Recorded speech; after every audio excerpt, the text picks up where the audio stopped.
It's December 12th, 2025. I am at Joel Pearl, thejoelpearl.com on Blue Sky, and it's time to get in the weeds. A fabulous Friday, phenomenal Friday, fantastical Friday, not much snow on the ground Friday. Beautiful here in Toronto. It's sunny again, and I cannot complain. Jeremy Lambert's here, and he is ecstatic, ready to take on the day. Here for another one. How you doing, pal? Am I ecstatic? No. I feel like you're just assigning a feeling to me that may or may not be true. Well, too bad. That's you're just gonna understand the feelings that I assign to you and react accordingly. Okay. I think that's fair, right? Yeah. I mean, I'm here. Ecstatic is, it's too early for ecstatic. I'm a little somber, actually. I might be the opposite of ecstatic because but it's Friday. How can you get set on Friday? As Rebecca Black said, you got to get down on Friday. Okay, but Friday, days have no meaning in the world of wrestling, because there's no off day. It's not like, oh, looking forward to the week. The weekend is when I do the most work because there's always shows on the weekend. But there's also working all during the week as well. So there is no excitement for the weekend. I have been told that everybody's working for the weekend. I'm working on the weekend. Working during the weekend. Have you seen this CM Punk joins me for an Italian beef on What's for Lunch? Yeah, that happened yesterday. So I'm just coming across this now. Oh. Eating that. Is he a Chicago Italian beef? Is that what we're doing? It's got to be. Or is it a Los Angeles Italian beef? I don't know. I don't know either. That's fine. Louis works hard for the weekend. Like the rapper? Yeah. Fair. Which I completely understand. Yeah. I mean, I listen, it's better than the other Toronto-based rapper. I didn't listen to that new song with 21 Savage because I had no desire to listen to it. Because you have taste? Well, I mean, that's debatable, but I'll listen to Drake. It's not that I'm fully against listening to him. He still has good songs in his past. His most recent stuff isn't great, but I am very not concerned because I don't care that much. But he was doing this Iceman album rollout 3 months ago, and nothing came of that.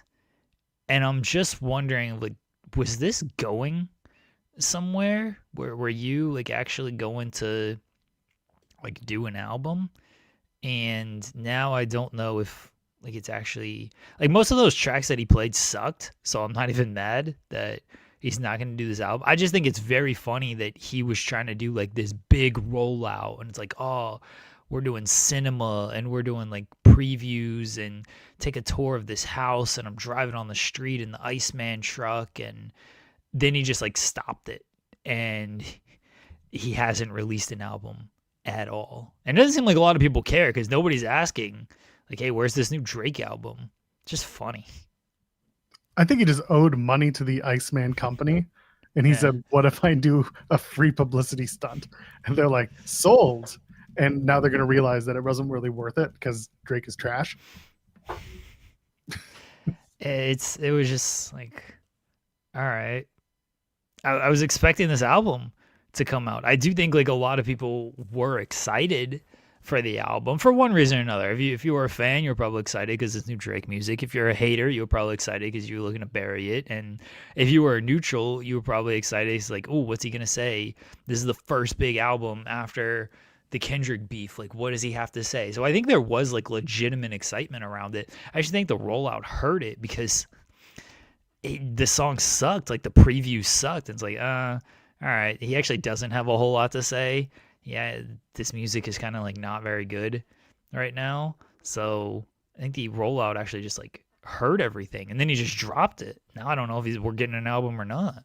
Well, he's too busy countersuing everyone who sues him. And then it's what he does. It's what he does. Who could Yeah. possibly care about Drake? I mean, I'm sure people do, I mean, and people do. Like, he's still a big artist. I'm not gonna can't take take that that away away from from him. him. I just don't Yeah. think he hasn't been as relevant as he's been in past years. He's I wouldn't say fallen off because that's not for me to say, but he's certainly not doing what he normally would do from a music standpoint, from a release standpoint, from a PR standpoint.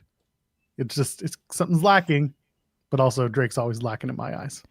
And something that's lacking is he got murdered by Kendrick, and people just don't care as much. All he had to do was release good music. The music sucks now, so Just could have been head down, put something out there that people were like, yeah, it's a banger. And then we all would have just been like, all right, cool.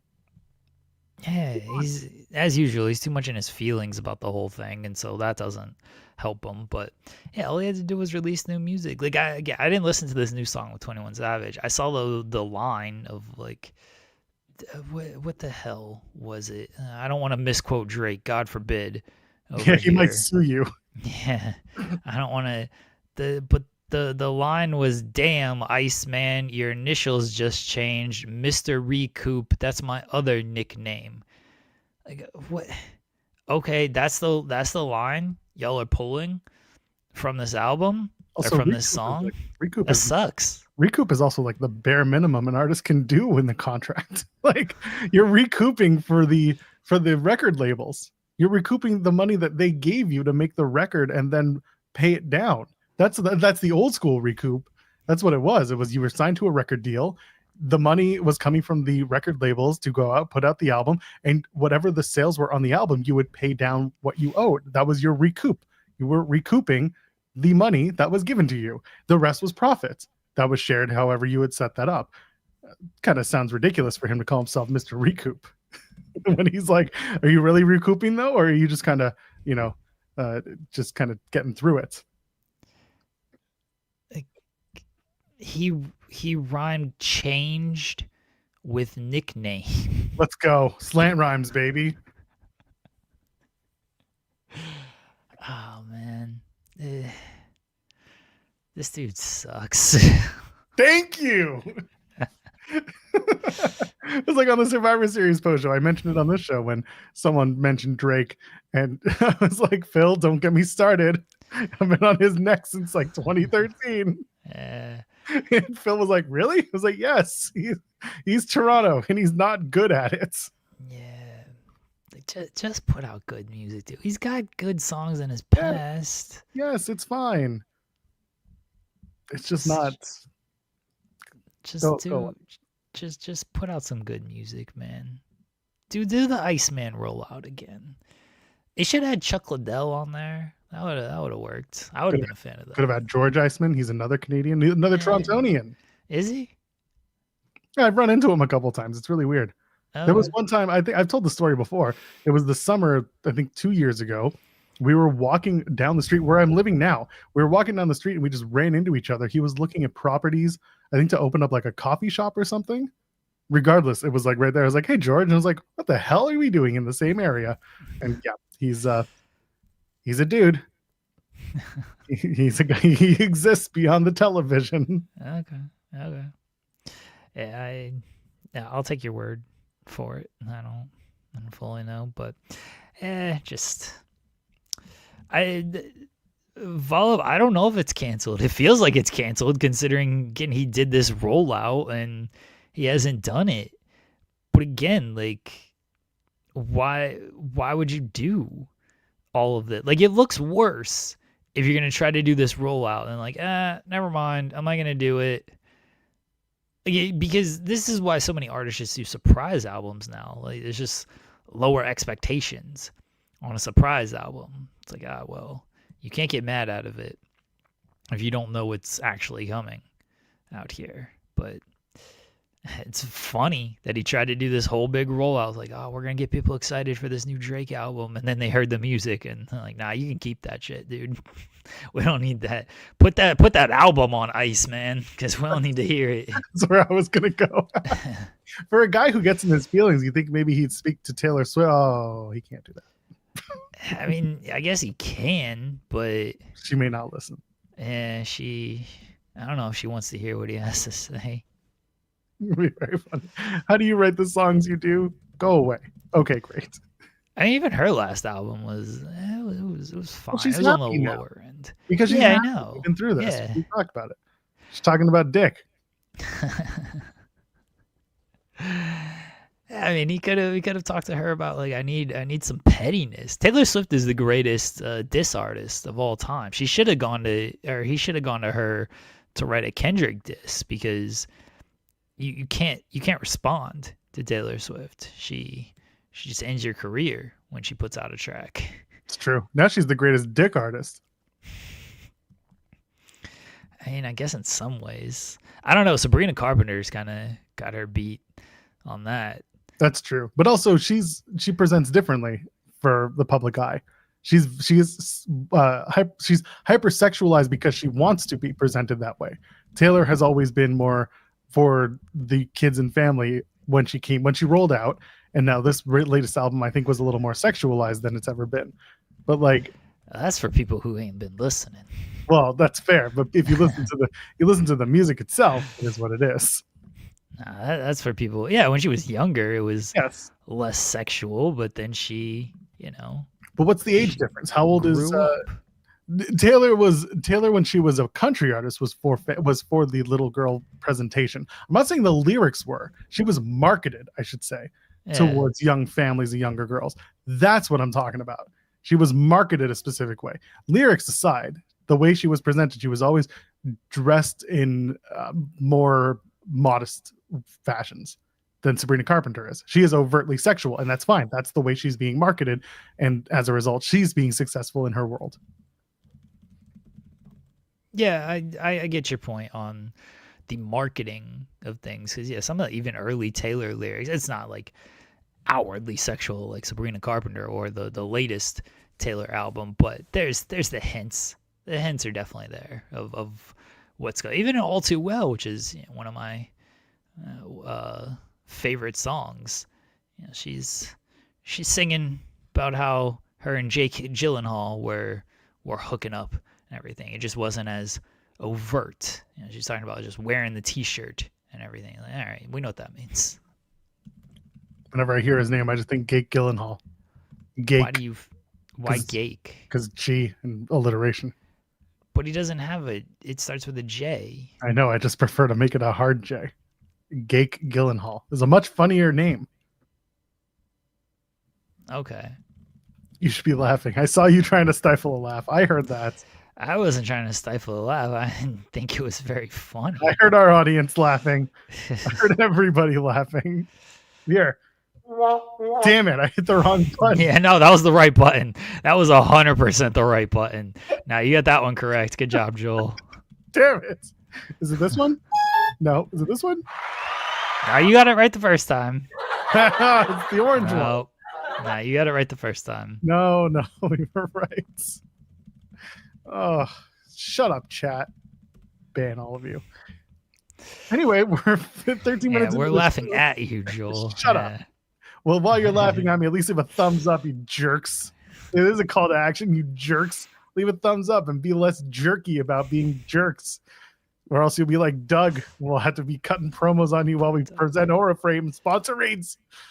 Also, subscribe to the channel if you haven't already. Clips every day, shorts every day. Lots going on. People are watching. People are talking. Let's go. And you can donate a super chat. Any amount, get your question or statement read on the air. We have one already from Kim. Kim, sending you good vibes. We're going to read yours in a little bit when we get to the John Cena talk, but we're not ignoring anybody. We just kind of move things along at a pace that we can. Doug is free. Doug is here. Doug can do anything he wants, but the point is, he got to show up first. Yeah. Where you at? I do. I have a banner. Yes.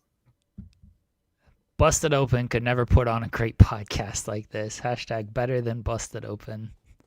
Hashtag ITW. Becky Lynch is a woman after all of our hearts. This isn't a Becky Lynch thing. It kind of is. But did you see that fake screenshot going around? Oh my God. That was hilarious. The people who bid on it? Yeah. The dumbest. This is how you can tell who the dumbest people in this space are. All offense to these people. Fuck them, because y'all are stupid. Doesn't even have a blue check mark and you're posting it like it's facts. What are you doing? You can't even say that it's because you're engagement farming or rage bait farming. Idiots out here. Idiots. And this is coming from me, who y'all, whatever, you know the bit. So ridiculous. So stupid. The dumbest people online fell for this thing and thought that AEW actually put up a tweet on their screen that said WWE could never put on a great match like this. Look, man, AEW, they might take shots at WWE. Wrestlers might take shots. They've obviously pulled back on that. Tony's definitely pulled back on that. They're not, especially now, like, they're not stupid when it comes to this. They're not going to put that tweet up. And the fact that these idiots fell for it says way more about them than anything. And then they try to blame the person. I'm like, oh, I can't believe you'd fake this. Do you know how much fake shit there is online? Literally everywhere. Everything online is fake. I saw someone going at it with Cam today, and his username was like Sean Boss Sapp, and he was just being an idiot. It wasn't even like he was being a bully fucking weirdo. Nothing's real on the internet. Just us. Like, it's on you to not fall for this dumb stuff. Just do a modicum of looking around and checking replies and be like, is this real? And then realize, like, oh yeah, this is not real, or this is real. But yeah, just so stupid. These people are so stupid. Just incredibly lazy. Like, they're so ready to jump on any minute criticism that they will do this. Like, come on, man. At least when I go after them, it's for the silliest reasons. This was like, it was fake. This was just fake. What are you doing? People are dumb as hell. They are. Yeah. But hey, you know what? Because of all that, AEW is now looking for a content manager for social and digital. So if you're looking for a job, they should have put it up. Honestly, it would have been much funnier if they just were like, you know what, we are just gonna put this up. WWE could not put on a match like this. Facts out here. I dare them to try it. Now that honestly, so Matthew Hook's saying, I kind of hope it was real. Now that it's out there and it exists, guarantee you someone will actually tweet it out next week and try to like do something about it. By the way, Bryn, I see you say I should apply for that job. Go ahead. The pay, by the way, for those who are paying attention, is between $57,000 and $95,000 a year. And it was posted 2 days ago. So if you have experience producing video content for YouTube, Facebook, and other ad revenue-driven platforms, and platform management, and proficiency with Adobe Premiere Pro and Creative Suite, shooting skills are, I should apply for this job. 40% travel, get away from my family? Well, I don't like that as much, but something. I have to have a passion for pro wrestling. I'm out. Sorry. Yeah, you definitely don't have that. Passion for pro wrestling and understanding of AEW's voice fans, and I'm so not into that. I'm so out. Let's get Tony on the show. Let's see if I could pass the test if he has the job interview with me on this show. Oh, Jules saying I could reunite with Will. I didn't get to see Will when they were in Toronto because he was sick. That sucked. Or in London for that matter. He had COVID that weekend.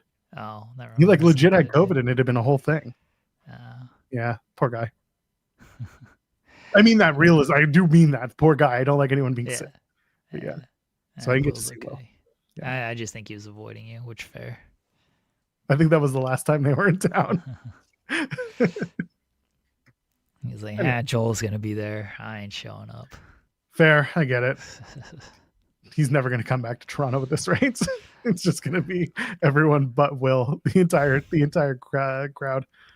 Oh man, yeah, a live job interview between me and TK. That's what we need to set up. That's what we need. I think I could ace that job interview. Do we need to set that up? I think we should. I listen. I'm always looking. Could be a great opportunity. We don't need to ask Sean if Tony Khan can be on the show. We're okay. Tony is aware of our existence.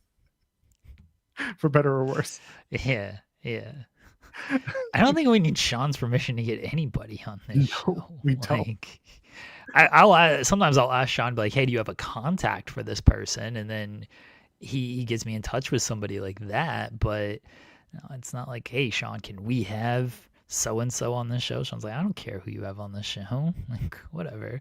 Like, there are names that we're going to avoid anyway that he would probably avoid. So I don't think there's any, overlap between things. Very, very rarely. Yeah. Tony knows me, unfortunately. He unfortunately knows who I am. That's question number 1. Where's Vanilla Baby? Question number 2. Where is Vanilla Baby? Yeah. Now we can't, like, I would ask it just because it's a bit at this point, but I just there's probably no update. Like it's just we've gotten the updates. So, but I would ask it just as the bit to follow up on the bit. Scott saying started TNA invasion at AEW. 5 years ago, they just started it. Go back and watch 5-year-old AEW programming. Kenny Omega wins the title. Winter is coming. And when are we going to hear about it? This Thursday on Impact. And everyone's like, what? Why? And that was the end of the segment. And then Tony became a character on TNA for a while. Good times. That was Tony's best stuff when he was.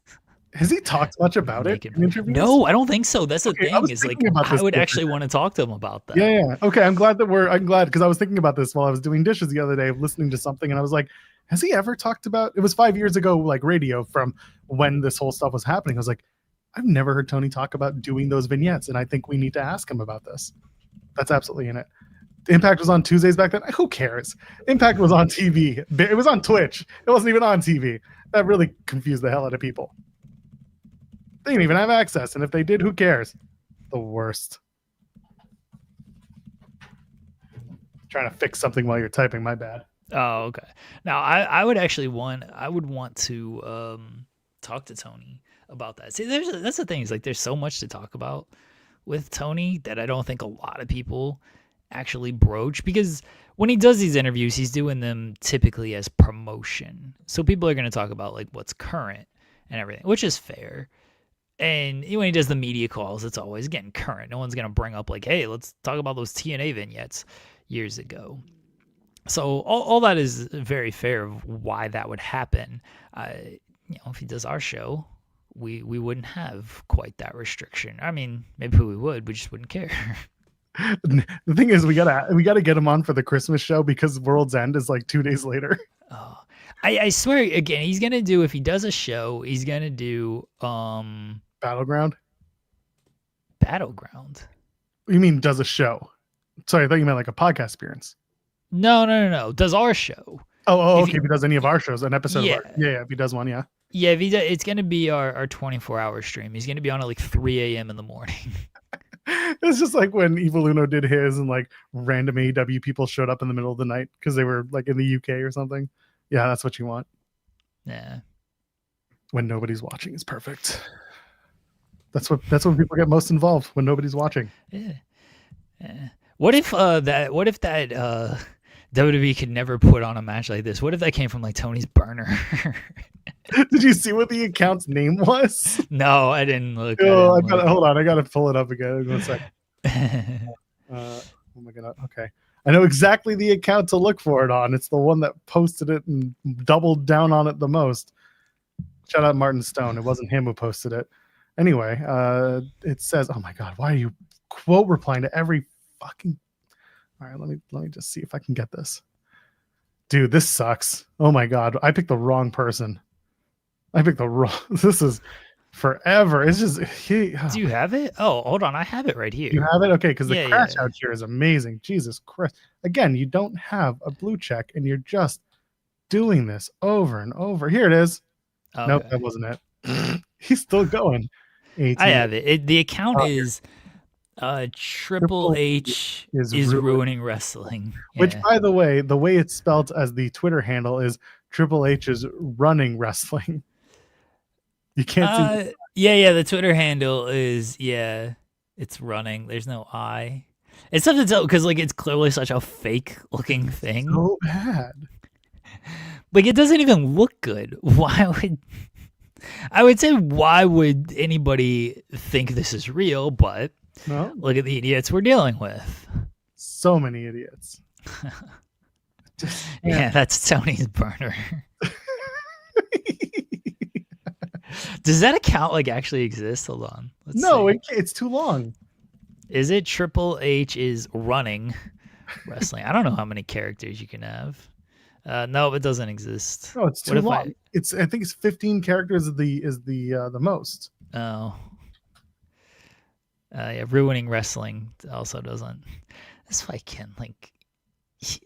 How can you not just take 2 seconds to look at this? This is the people are so blinded by their need to assault a company that they don't work for. I know, like that, but that's the problem. Is like you make yourself look stupider when you do this stuff. Like you legitimately confirm everything about you because you know that's these people's defense of like, I don't hate AEW, I don't hate WWE, I just want to give constructive criticism and I want everybody to succeed. This isn't a bashing AEW, this is just me giving my opinion. And then you quote tweet something like this without doing a second of research or looking around to see if it's sure fake, just to jump on it. Like, see, this is the problem with AEW is they put this on their television show and they're promoting tribalism. It's like, no, you are, dummy, because you are reacting to a fake screenshot. Stupid dumbasses, in the words of Hangman Page. I mean, also Red Foreman, but you know. Yeah, true. I do respect the Red Foreman, but he's going because Hangman's a dad. He's got to do the Red Foreman gimmick now. Yeah, he's gonna call everyone a dumbass and start going bald on top. So stupid, man. Like, very funny. I think it's hilarious. Like, good job. You outed yourself as an idiot. Yeah, you just confirmed everything we already knew about you. But glad you're getting that engagement that you wanted. That you don't even pay for. Where you're not getting paid for. That's worse. So I know. You did this. Yeah, you just did this to prove you're an idiot. You don't even make money off your idiocy. Just an incredible amount of lack of self-awareness. Oh my gosh. Anyway. Poll question for today. Now that we're a half hour into the show. What is your grifter account Twitter name? No. We're John Cena. We're John Cena specific this week, and we've been pretty realistic with our John Cena and it's serious with our John Cena ones. The best match one I was trolling earlier, but pretty simple question this week. Yes or no question for today. Should John Cena win his last match? Yes or no? That's simple, everybody. That's the poll question. It is up now. Please vote. Vote now. Vote once, because you can only vote once. So vote early. I mean, if you have multiple accounts, you can vote. And I guess you can vote times. Then take all those multiple accounts, open multiple tabs on multiple incognito windows, and turn the show on. You can run the volume too. Just run it on a little bit, because that way YouTube knows that you're listening, and then we get paid for the engagement, and that way you're helping us even more. And you get to vote however many times. I would suggest 27. Ow. Anyway, where should we go? What do we do? Should we talk about TNA? Hell yeah. I want to just point this. No. When this out, so Louis mentioned in the 50 Cent and Diddy talk. I've not watched it. I don't know if I will, just because some of that stuff is I don't know. I do kind of want to watch it, but I'm also like a little not squeamish, but I'm like I don't know if I can like deal with some of that stuff. I don't know if I could see that much baby oil in one. But the 50 Cent's like the funniest dude ever. Like the funniest dude. I always think about when he's dissing Floyd, and he's like, "If you can read one page of a Harry Potter book, I will donate this money." He's like, "Fuck the bucket of ice." He's so fucking funny. His delivery is so good on this stuff. He's one of the pettiest men ever, like, too, which I respect even more. He's super petty. He has like no friends. The only people he cares about are like Eminem, and that might be it. Like, he, even though they have, because I think 50 for some reason, I mean, whatever, but like he's like a Trump guy, which is very upsetting, but he's still friends with Eminem, who's not a Trump guy. It's just very funny. That's like the only person that, what's his name from G Unit? Why is he escaping my brain? Tony Yayo. Like, he's loyal to Tony Yayo and Eminem, and that's like it. He doesn't care at all on this. So it's very, very funny. And Dre to an extent, but like even Dre, he'll like kind of take shots at. Now him and Buck had a falling out. Oh, I don't know how he feels about Young Buck anymore. But he's so funny. The Floyd of like, if you could read one page of a Harry Potter book. Now we know you can't read. We know you can't read words that big. So we're gonna give you Cat in the Hat. Now bring it back around to John Cena. You mentioned Tony Yayo. Get through it. Come on. Yeah. That's where he got the "You Can't See Me." There it from. is. Yeah, he's told that story. There's always 50, not 50 cents, 50 degrees. There's always 1 degree from John Cena in this case. Perfect. I'm glad we brought it all the way back around. Did you watch the video game awards at all yesterday? You saw, I'm sure. I saw the Street Fighter thing. Yeah, that's all I saw. What do you think? We've got Hiroki Goto as the Honda.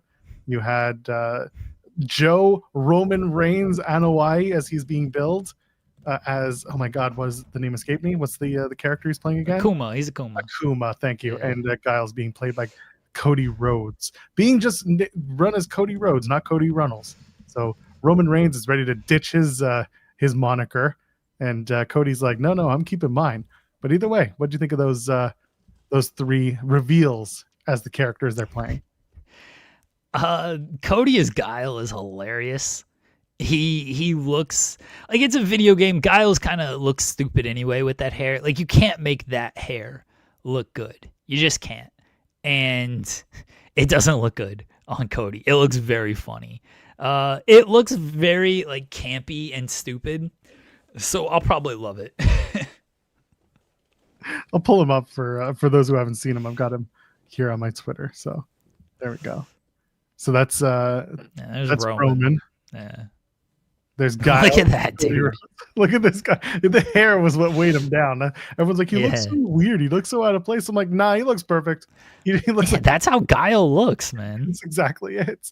And there's Hiroki Goto, who had to put on several 100 pounds for the role. I'm sure. Goto looks like, you just got like the face because he's playing. The promo photo. What's that? The promo photo where he's like 300, where he looks like E Honda. Yeah, he looks like, because he's playing E Honda, who's like a bigger dude. He looks like he has one of those like fake pregnancy bellies on. Yes. Like that's what that belly looks like. It's very funny. The whole thing was very funny, but it was nice to see something from that, from the street. It doesn't come out for another year. Yeah, it's 2026. So yeah. Is it summer or fall? Either way, it's going to be a while until we see. It's October. It's October next year. It's like October 16th. Yeah.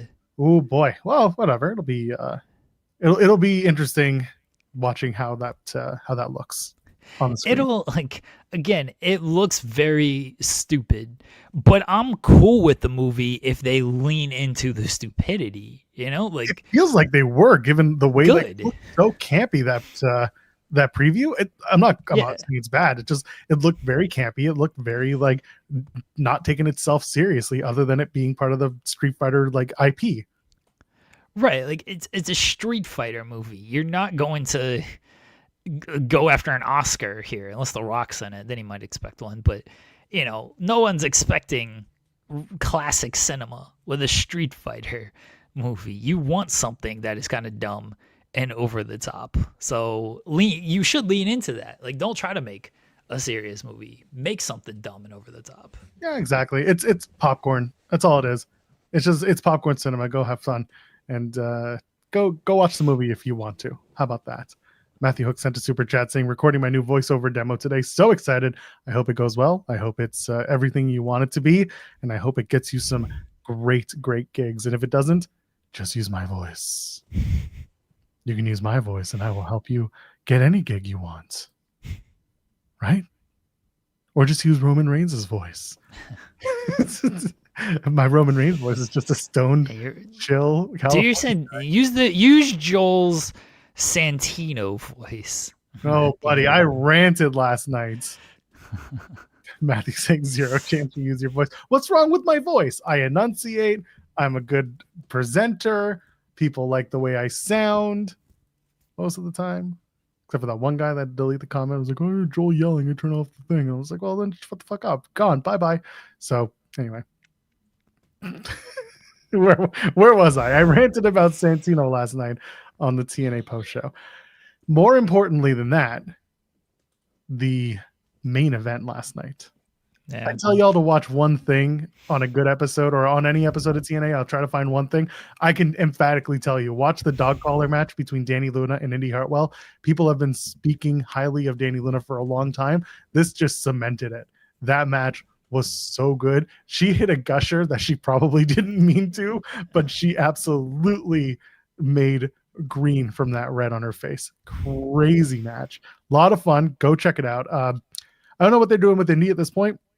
I think they had expectations of her that maybe aren't just there yet when it comes to leading the Knockouts division. But I think they've got Danny Luna, who is absolutely showing that she is deserving of a top spot on that roster. And it's been pretty evident, and that just cemented it last night. Dog collar match was really strong. Good stuff.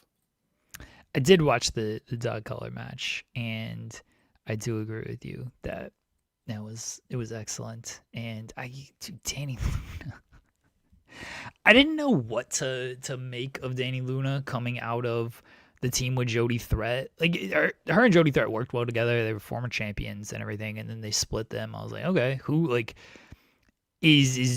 going to kind of break out of this? Because anytime you split a team, you want one of them to break out. Otherwise, why are you splitting them? You know what I mean? And Jody obviously had a lot more experience and was a little bit more well-traveled and everything. But Jody, even admittedly, now this was years ago, was still trying to like find herself as more of a character on television and being a consistent weekly television character. And Danny, I thought, may have like the same kind of trouble as that because we hadn't really seen her as a singles person. But since the split, I mean, Danny has really crushed it. And last night was more of that, of like, oh yeah, they went out there, they had a dog collar match, which can be kind of a tough match to do, which is a rare match to do. And they gave you blood, which... It's become the TNA staple lately, especially in the knockouts. They've run a few of them, and they've usually hit pretty well. So this was par for the course for them.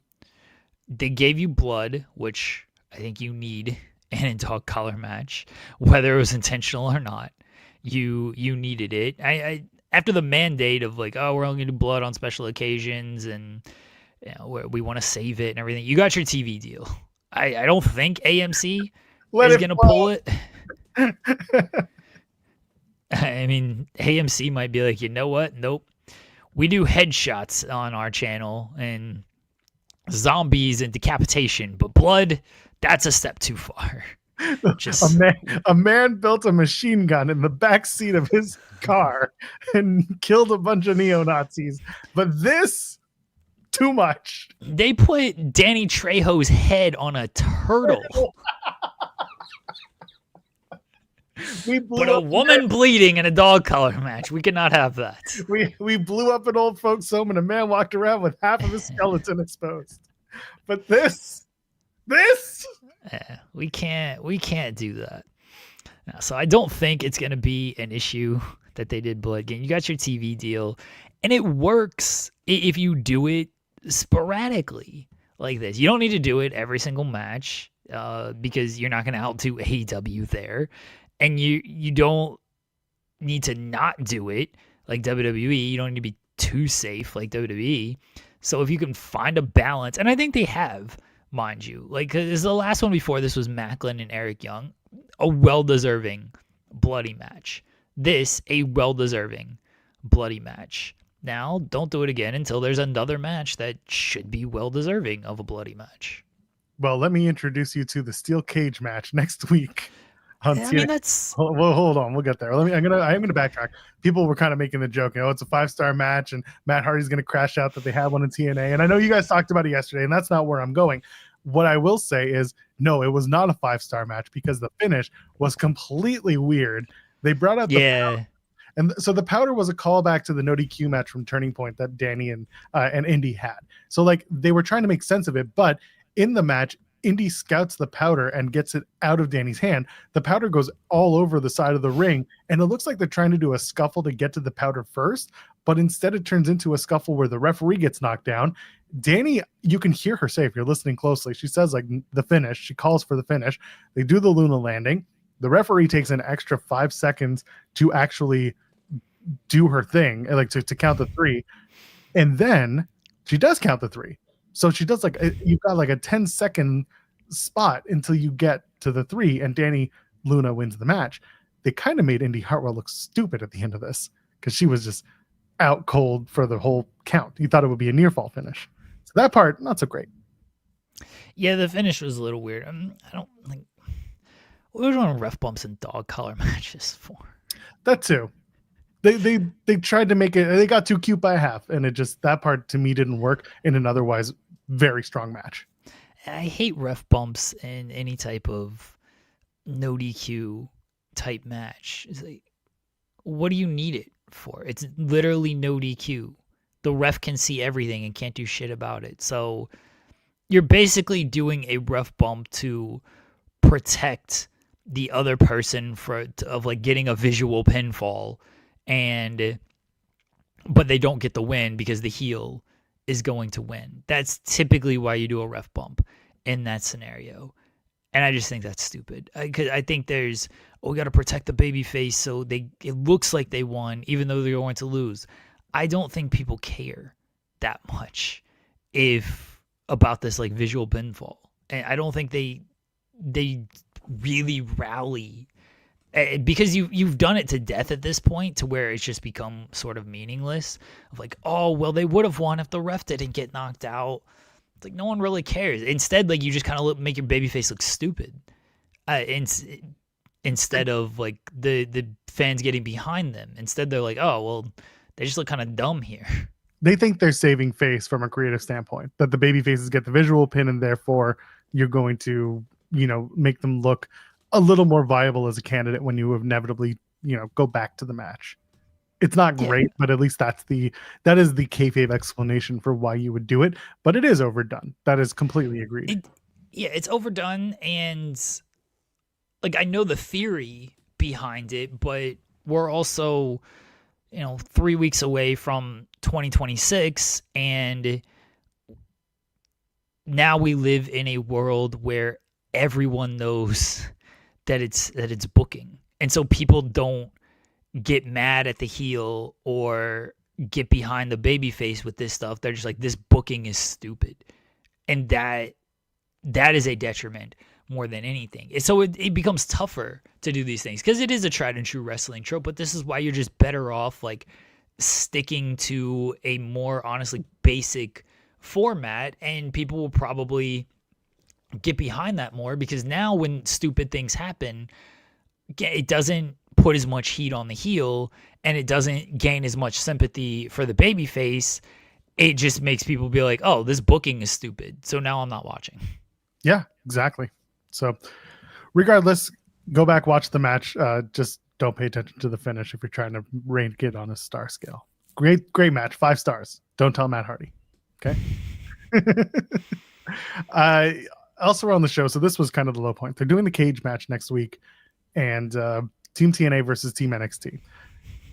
This is a very poorly constructed, poorly executed story from start to finish at this point. How dare Starts you. off with, I know, how dare I will, how dare I, you. The guys come in, and this led to the Kazarian winning the title, and Kazarian wasn't behind it, and they attacked Kazarian at Turning Point in the match, with the tag match, where Santana, didn't show up until the end because he was out going to a meeting because he was so distraught after losing the title on Thursday. But he didn't come to work all day, so don't worry about it. Anyway, now they're doing this cage match, and it's the Hardys, it's Santana. Who was Leon Slater? No, Macklin. Oh, sorry, Macklin. You think I'd forget that face? It's Steve Macklin and Matt Cardona. Yeah. I was thinking about Leon Slater for something else. Yeah, anyway, Leon Slater wasn't there for these tapings. He was working NXT, brother. So that's a whole other can of worms. They're gonna hire his ass so fast in WWE. The Hardys, Macklin, Mike Santana, Matt Cardona. Matt Cardona has a match early in the night against the big old loser Lexis King, who's being treated as the guy who's like the leader of the pack for NXT, but I don't understand it because we'll get to that later. Lexis King beats up Matt Cardona so badly, and he's holding his bicep, and Stax gets involved. He got eaten with a sack rider by Matt Cardona, and then they beat down Matt Cardona after Lexis King rolled him up and won the match for the advantage in the steel cage, which I didn't realize there would be advantage in a steel cage match, but here we are. And then Macklin takes a full ass 90 seconds until they finally hit his music and he comes out to save Cardona. So Cardona's written out of the match. Throughout the night, you have Santino doing a comedy bit with Kazarian about when Kazarian's going to defend the title, because he doesn't like that he's defending the title against Santana at Genesis. So then Santino says, well, I'm busy, so how about next week there's a 20-man over-the-top battle royal and the winner gets to face you on Impact. And then they say, oh, okay, great. So now it's going to be the Impact of the AMC debut. Sounds good. And it's like, no, in 3 weeks, because the AMC debuts in 5 weeks. And they do this whole who's on first bullshit. So it's a comedy bit between your TNA World Champion and your comedy figure boss. And then Santino comes out with his daughter, who's been flanking him all night, being the sweet little girl that he loves so much, who, by the way, is a full-on bitch with her fiance on NXT every week. So what are we doing? And he says, oh, Matt Cardona cannot be part of the match, so I will join the match. And Ariana Grace is like, oh no, and overacting, as much of NXT was. So Santino is now part of the cage match. So Santino replaces Matt Cardona in the cage match because he wants to get his hands on his Stax, who is his son-in-law, who also has a TNA who has a TNA International Championship. And this is all leading to Ariana Grace turning on her father so that she can be standing on her own. Who cares? You knew it was coming if you watched the Tuesday show. And newsflash, more people are watching Tuesday than they're watching Thursday, and more people who watch on Thursday are also watching on Tuesday than they are watching on Thursday exclusively for Tuesday content. We know what's happening. Thank you. It is a good Santino impression. I know how to do it because he fucking gets on my nerves. That's why I said Matthew should do your Santino impression for his voiceover. That's your one good impression. That and Danhausen. And I sometimes Paul Heyman. I got old whiny Jew for some reason. Who would have thought? Ariana Grace is the leader of the NXT faction. She's the one who brought them in. It's very obvious. They think it's storytelling, but for some reason, they love making Santino. Shut up. These are the stories Matt Hardy. These are the 5-star stories. Yeah. And then meanwhile, Santino once again being thrust into the limelight of the story because they can't fucking help themselves. I mentioned last night, Jeremy, you and I, we talked about this. Remember Slammiversary? No. This is probably for the best. But if you want to relive Bound for Glory, they're uploading the whole damn thing on YouTube tonight. At Slammiversary, the finish was what it was, and everyone hated it, and everyone was annoyed by it, except for NXT and WWE. But what did they do the following Tuesday? More importantly, let's not do that. I don't remember. What did the fans want TNA to do the following Tuesday after Slammiversary? They wanted TNA to stage like a coup, an invasion. Show up and you took our titles and you'll never take our freedom. Rah, Braveheart. Instead, you know what we got? Santino Marella comes out, confronts this rolled. and gives himself a North American title shot. Yeah, that was fantastic. So if you don't think that Santino is in it for himself through this entire story, then I don't know what fucking planet you're living on. Santino Marella is not helping this brand. He's not serious. He's not he's entertaining when he's being a comedic figure, but he's not. He's going into a steel cage match where 4 out of 5 of the participants are taking it seriously, and Santino Marella is pulling out his fucking Cobra, thinking that this is the play, and like trying to, oh, they're gonna back off. No, they're not. It's not good. Santino is a detriment to this story. Santino should win the title. Fuck it. Just put the title on the international title, the workhorse title. No, the world title. Of course, you would. Yeah, just put the world title on himself. You suck. When I read the spoilers and I saw that he was replacing Cardona, I was just cackling. I was like, of course he is. Exactly. Why wouldn't he? It rules that Santino is the guy. I mean, look, like Frankie Kazarian's the champion.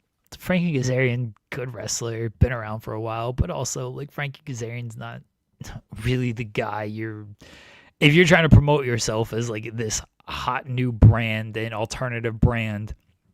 Sorry, Frankie Kazarian's not the guy that should be the champion. So sure, put the title on Santino, and at least people know him from WWE. Yeah, that's about it. Sorry, I was just sent the new Javon Evans shirt. 6'7". He's not even the one doing the bit. No, he is. He is on one of them. There's 2 shirts. No.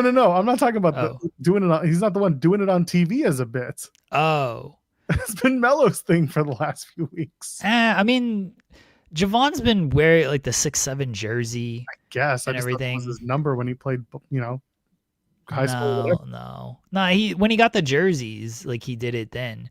Mello did it like once. I did it on Main Event.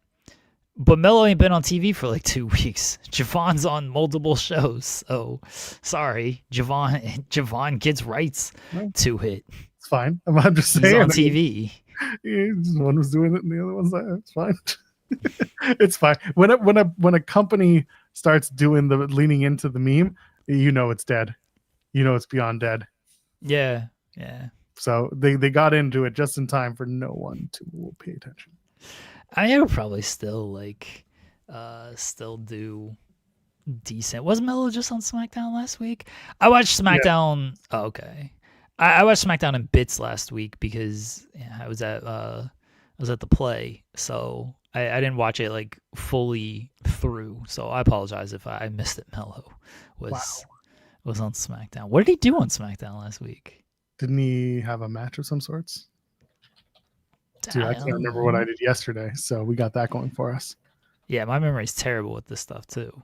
Yeah, do I have to recall the SmackDown? Apparently. Lineups?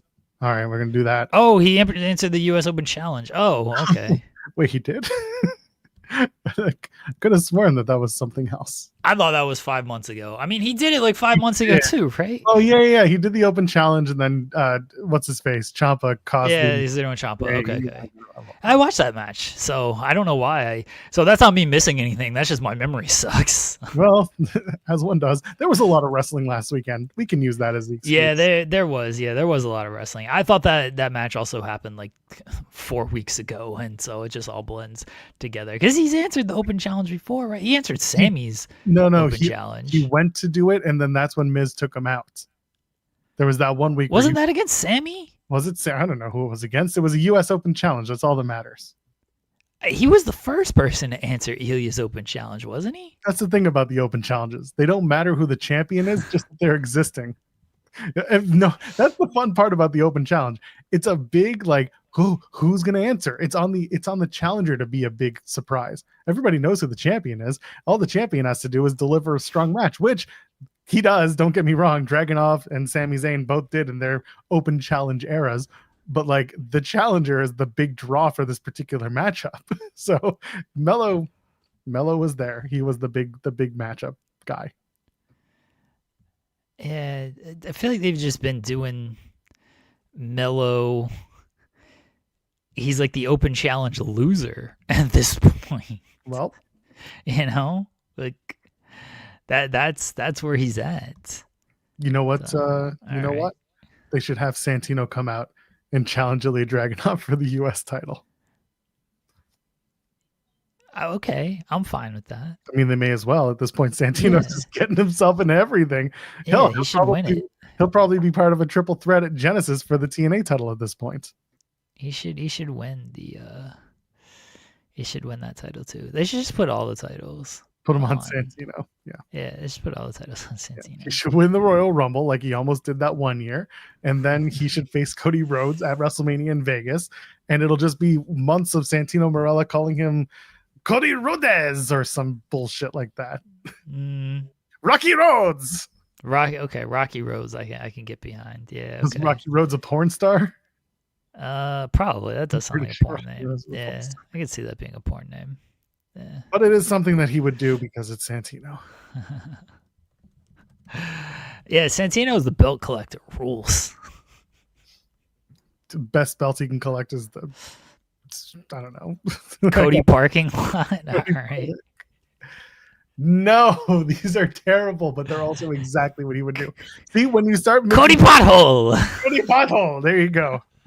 Do you know what they call him? I call him. He's basically Trump, but he's put on an Italian accent. I don't know about that. Giving them all terrible nicknames. It's been doing it for years. Yeah, true. That's Oh God, yeah, he should break Monet's record. I'm better than Sasha Mercedes. More. All right, here's an idea. This is a free idea for everybody. Here we go. Wait, so Mercedes Tony instead. No, because Tony probably actually hate this idea because I'm kind of making fun of what he's doing. Perfect. Well, we're gonna do this in Ring of Hallucinations. You know, Mercedes, the whole bit is she goes around, she wins these belts, and people are mad. She's like, she's got creative control, blah blah blah blah blah. If I'm like a lower tier wrestler, the Mercedes is top tier. Let's be honest. I'm not gonna sit here and bury Mercedes, the greatest female wrestler in the United States. It rules that she goes around and collects these titles and everything. If I'm going to bury Ben Bishop right now. If I'm like a lower tier wrestler and like all these promotions, I'm pitching to do this belt collector gimmick to show you that it is like meaningless to have all of these titles, to show you that like you can put the title on anybody because it's not a real sport and it doesn't actually matter when it comes to this stuff. And that's why it's stupid. And my gimmick is giving me a thumbs down. Now it's giving me a thumbs up on it. Like it doesn't actually matter that these people are winning all of these titles, and you should not get mad that Mercedes has won all of these titles. That's what I would be pitching if I was like a lower tier wrestler or all these like lower tier promotions. I'd be like, well, just put these titles on me. And then like, yeah, sure. Why does it actually matter? At least Ben Bishop you'll get good social media promotion out of it. I'm still going to bury Ben Bishop. Fuck him. He's not Mr. Elegance. I am. Wow. But like, you get talked about that on TNA. Yeah, I did notice that. I was like, have they just dropped this? Whoops! You know why? They have to sign everyone else to their 1-year TNA deals before they sign some rando. Yeah, the real issue with them dropping the Mr. Elegance thing, or the real inside scoop here. Again. What? They burned you again. Yes, yeah, they did burn me again, but also, they know I won, and they cannot justifiably give it to anybody else. And so instead of giving it to me, as should be the case, they're like, we're just never going to mention this again. That's perfect. It's like, oh shit, somebody actually tried, and it's better than our production team. What's up? I'm available for rent. You can pay me to do your actual production because God forbid you do it well yourself. TNA, who has a 5-second shot of Desmond Xavier setting up on the top rope to do a splash. You tape the shows. You can cut that 5 seconds down to 1. Anyway, keep going. Mercedes.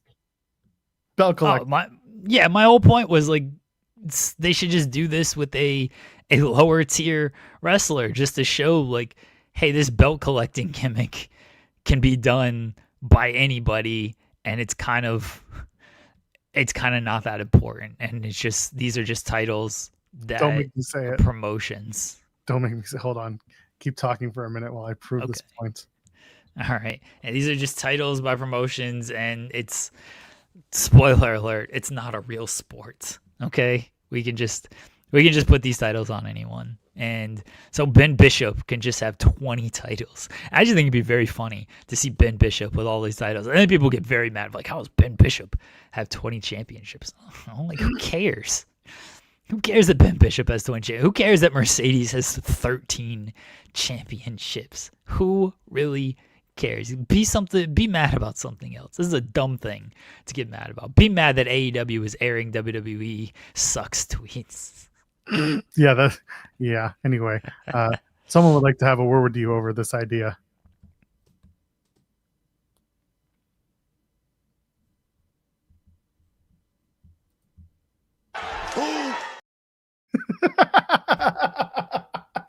Yeah.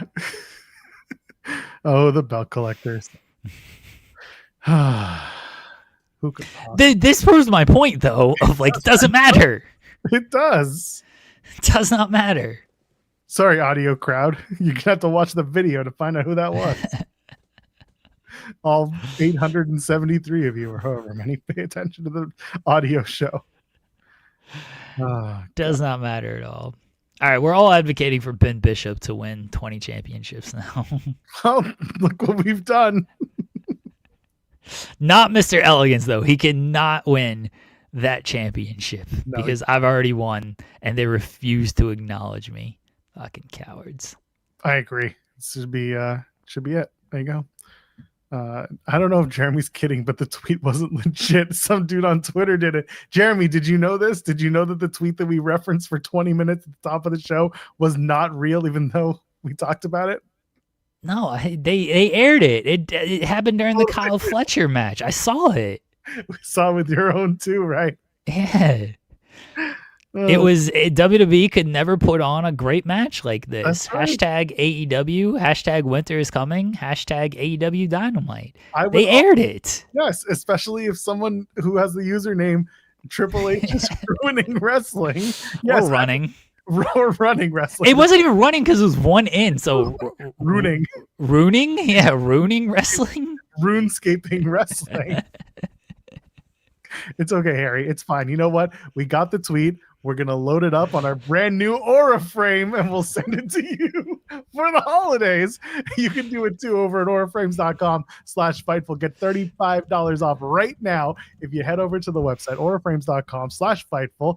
Get your beautiful Aura frame today. Get the Carver mat frame. Why not? Because it's wonderful. It looks gorgeous. It was #1 by Wirecutter. If you haven't checked them out, they are a reputable source. They are reputable like we are over at Fightful, but you can get beautiful photos and beautiful videos uploaded to your beautiful Aura frame if you act now and use the code Fightful. Get the money off, and also get yourself a gift box. It's included for this time of year where it's nice to have something wrapped up just for you to give to someone you like or don't like, because the photos can be with anything you want. It could be the photos of you, I don't know, on vacation, because nobody likes to see vacation photos that they're not part of. But maybe you just want to get back at that special someone in your life. Or maybe you want to give back to somebody and you want to give them photos of nice things like their pets or their family or the times you had together. You could do it using auraframes.com/Fightful and take the Aura app, upload those photos whenever you need to. Give it to the person you love, maybe somebody who isn't so digital friendly or isn't so digitally inclined and they need to do something for the holidays to see. My mother, for example. My mom's not the most technologically inclined person. I'll send her an Aura frame. It's true. It's not really a shot at my mother. She'll tell you the same thing.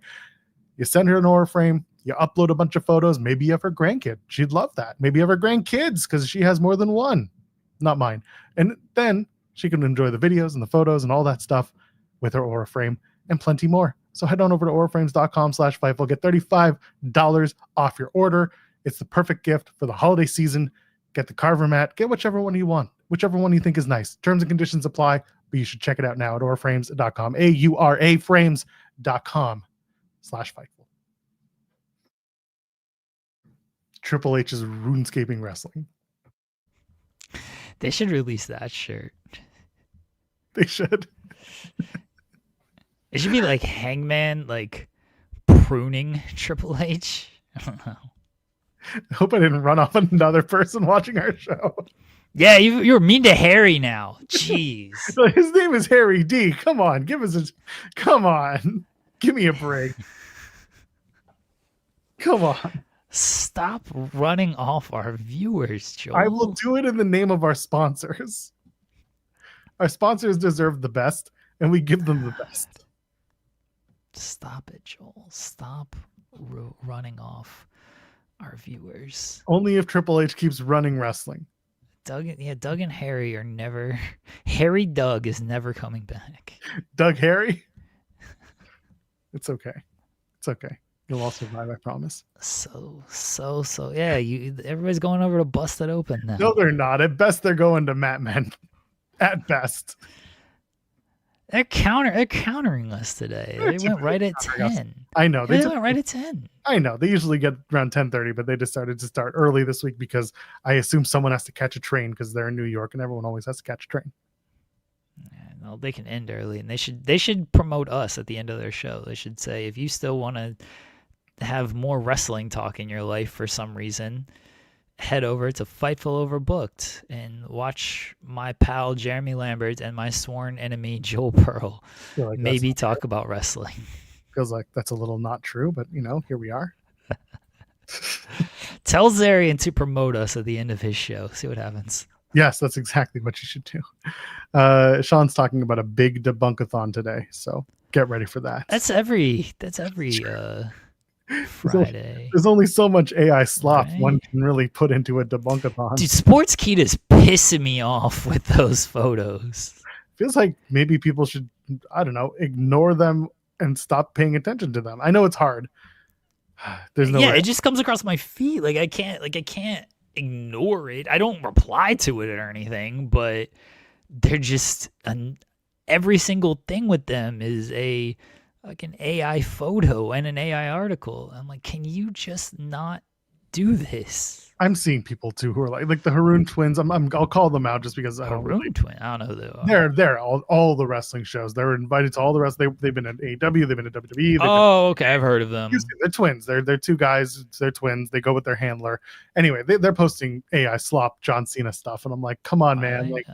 Why are we bothering? It's like the last time is now, and it's 6 more days, and he's going towards the door, and I'm like, ugh, it's gross. Get rid of that shit. I've heard of them. I can't actually say that I've watched any of their content. So yeah, that's the thing. I'm calling out the content they're posting, or the AI that they're posting, not the content that they make, where they're actually in front of a camera doing the work that content creators do. Just stop it. Yeah. Don't be like Lexus King, who posts AI video slop and is like, AI is the future. And I'm like, you better be doing that for heat, buddy. AI is going to take your wrestling job any day now if you're not careful. Ricky replied, this is the dumbest shit you've ever posted. Good. As they should. I hope more people call them out on stupid shit like that. Yeah, AI is the future unless you use it like the way people like to use it now. AI is a tool. It's not a replacement. Yeah. That's it. Now I can't block or mute or anything like Sportskeeta, because I do use them as a news aggregator in case I miss anything. So I don't need their content, but their content is helpful for the job that I do. So unfortunately, I have to see this stuff. Again, that's why I don't reply to it or anything. I just look at it. I'm like, this sucks, and then I move on and get work done. Exactly. Shall we keep moving? Kim Gray sent a super chat saying, "Hi, just stay in one place." Oh, I'd love to, but I have things to do. Kim Gray says, "Hi, boys. Hi. Prepared to cry my eyes out tomorrow for Cena. He was the person I was drawn to when I returned to wrestling in 2005. Love him, hate him, can't deny his contribution. Would appreciate prayers for me and my vision problems. Kim, first of all, I said it earlier, I say it again. Hopefully your vision problems, whatever those are, hopefully they heal up quick, and hopefully you're doing well and the family as well. We appreciate you very much. And yeah, we gotta talk about John Cena again, because it's Friday and tomorrow is Saturday night's main event, and there has been a lot of chatter about where the placement of the match is, what that means, what John Cena really is going to be about, if he's given back or not to the business, things like that. Let's real quick. I do want to talk contributions, because I know on Wednesday I did rightfully go hard on him when his Buried John Cena. and I did it again on the afternoon show, and so did Sean. So we're okay. Wow. Yeah, even the commenters were like, "We're surprised that Jeremy like put up for this." That he pushed back. And I was like, "Yeah, you shouldn't be." Anyway. I'll defend. Hold on, let me put my John Cena wristband on. Could you? This Yeah. segment. Yeah. Do you have the headband too? Do you? No, I don't have the headband. I got a shirt, but I don't feel like going. You're already wearing a hoodie. To It's get fine. that. You're good. I'll just put my wristband on. All right, you can't see me. So let's get real quick into the contributions. I think one thing that should be made very clear is that John Cena was a game changer for WWE's business. You can prove that. There are numbers, there are facts, and feel how you will about the creative at the time as John Cena was on the rise. That's not important as much as it is the business did turn back up with John Cena. They were coming off the Attitude Era, which was starting to cool down. They needed a replacement after everything that happened with guys like Benoit, and just the general consensus that they needed another guy as Rock was gone, Stone Cold was leaving. John Cena stepped up to be the guy when it was between him and Batista, and it ended up being Cena. You saw that. Cena was the guy who was ready to be the company guy, the family man, as WWE moved to a PG product and did everything they could to rebrand WWE as this family-friendly entertainment, back to our roots, just like the early 90s, where you could go anytime to go watch the circus when they're in town. Cena did a great job doing that. And he gave a lot to the business in that regard. I will never take that away from John Cena. That's why his retirement on Saturday is actually quite a big deal and a big accomplishment, because he turned a company around, and feel how you will about the way he presents or the way he is presented. He is the guy who helped WWE come out of a time that they were floundering. They were looking for a star and they found him. So for that, yes, he is undeniably one of the biggest stars of his generation. So that's what I will say. I don't know. Do you have anything to add to that, or can I get into chapter 2, which is the match stuff for Saturday? Yes. How are you gonna bury John Cena? I'm not going to bury him, but I will ask 2 questions, because one could be a burial and the other one could be a praise. I am curious, as the stories have come out this week, that John has apparently pushed to open up the show on Saturday for his match against Gunther, and then let the rest of the show go, because not quote, but because reportedly he wants to put the spotlight on the NXT stars who are there, the younger stars who are there. He wants it to be the spotlight for the event. However, on the other side, WWE allegedly is pushing to be having Cena's match as the end of the night and have all the other matches go first. There are many, many, many, many, many ways to see this. The first way is John Cena, the traditionalist, who saw Saturday night's main event growing up, and on Saturday night's main event, like you and I talked about, we started 11 because we took over SNL, and the main event was the first match on the card, and the rest of the show followed, and it was whatever. It was kind of down from there. If you see it like that, then I understand where John's coming from. However, that's not the way Saturday night's main event has been positioned since it came back in the last year and a half. It's always been a build to the main event because the show is in prime time. The show is not a replacement for anything. It is a special airing quarterly, now on Peacock. It used to be on NBC.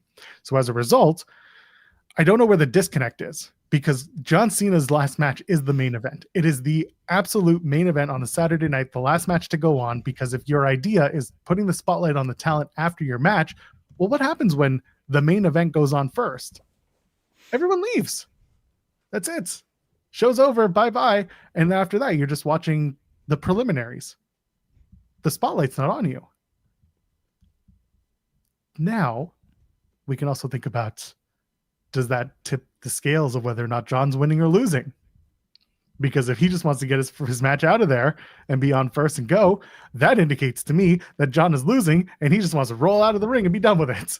and then move on with the rest of the night and let the Obafemi and Cody Rhodes match, for example, be the last match on the show, which arguably is a big match because it's Cody. He is the number one guy in the company right now. But to be perfectly honest, once again, John Cena is the reason people are paying the exorbitant prices for this event. They're there to see John in the main event. And I think at the end of the day, it feels like to me it will be that John is in the main event. But the idea of him going on first lacks that, again, that John Cena wrestling mind that we talk about, where if you're on first and you're the main event, everyone else suffers because you already went. They can go after that and feel like I saw it. I saw the match. So your thoughts on where we're at with John Cena and the match placement. Do you care? I know you don't, but your thoughts on what I'm talking about here. If he wants to go on first, then it feels like he's losing and he doesn't want to send the crowd home upset on a loss. Coward. Which I fully understand. I don't think people are just going to outright leave after John Cena's match. Yes, it is the draw. Yes, it is the big thing. Are people going to tune out after the match? Maybe. Yeah, fans who are leaving, you spent way too much money on those tickets to leave. You're dumb if you leave. And it's a good card after it. Like it truly is. Like Oba and Cody is a big match. Bayley and Saul is a fun match, and the tag team match is a fun match. So it's a good card that goes on after Cena. I understand him like wanting to go on first, and then like, hey, now I'll put a spotlight on the rest of the guys. I don't think it's him saying like, I'll go on first, and then no one will care about everything else. Because I can look at it the other way of if he's losing this match, he might be thinking like, you just saw all this great wrestling and now you're going to watch the guy you paid for lose and you're going to have a sour taste in your mouth at the end of this show. Especially if they do your idea and he gets stretchered out and everything. So I could see him if I'm working on the principle that he's losing. If he's losing, he goes on first, he loses. People will remember that, but then they're like, well, I want to stick around and see the rest of the show, and hopefully we get happier endings on the rest of the show. Now, if he's winning, I don't think there's an argument. You put that match on last. Like, you go on last, you send the crowd home happy, do your speech, whatever. Fine. Like, you go on last if he's winning. So maybe he knows he's losing, and by that, he's like, yeah, this makes more sense if I'm going to lose. And I'm with him. If he's going to lose, it kind of does make more sense to go on first, because it's the same thing I've been arguing about for months now. One, he should win his last match. Two, if he's going to lose his last match, you risk the crowd just being sad and leaving, be like, well, that's the end of John Cena. Super Cena loses, just like he's done for 50% of his matches this year. Wow, glad we paid $5,000 to watch our hero lose in the main event. And you don't remember the rest of the show after that. All the lasting point is the last thing is the thing you remember. And so you remember John Cena losing. So I think he has a point, if he's losing, to go on last or to go on first. He's losing.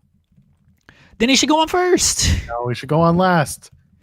The show should end with Gunther standing tall, looking like the big badass that he is. John Cena either out in the ring or getting stretchered out because Gunther made good on his promise.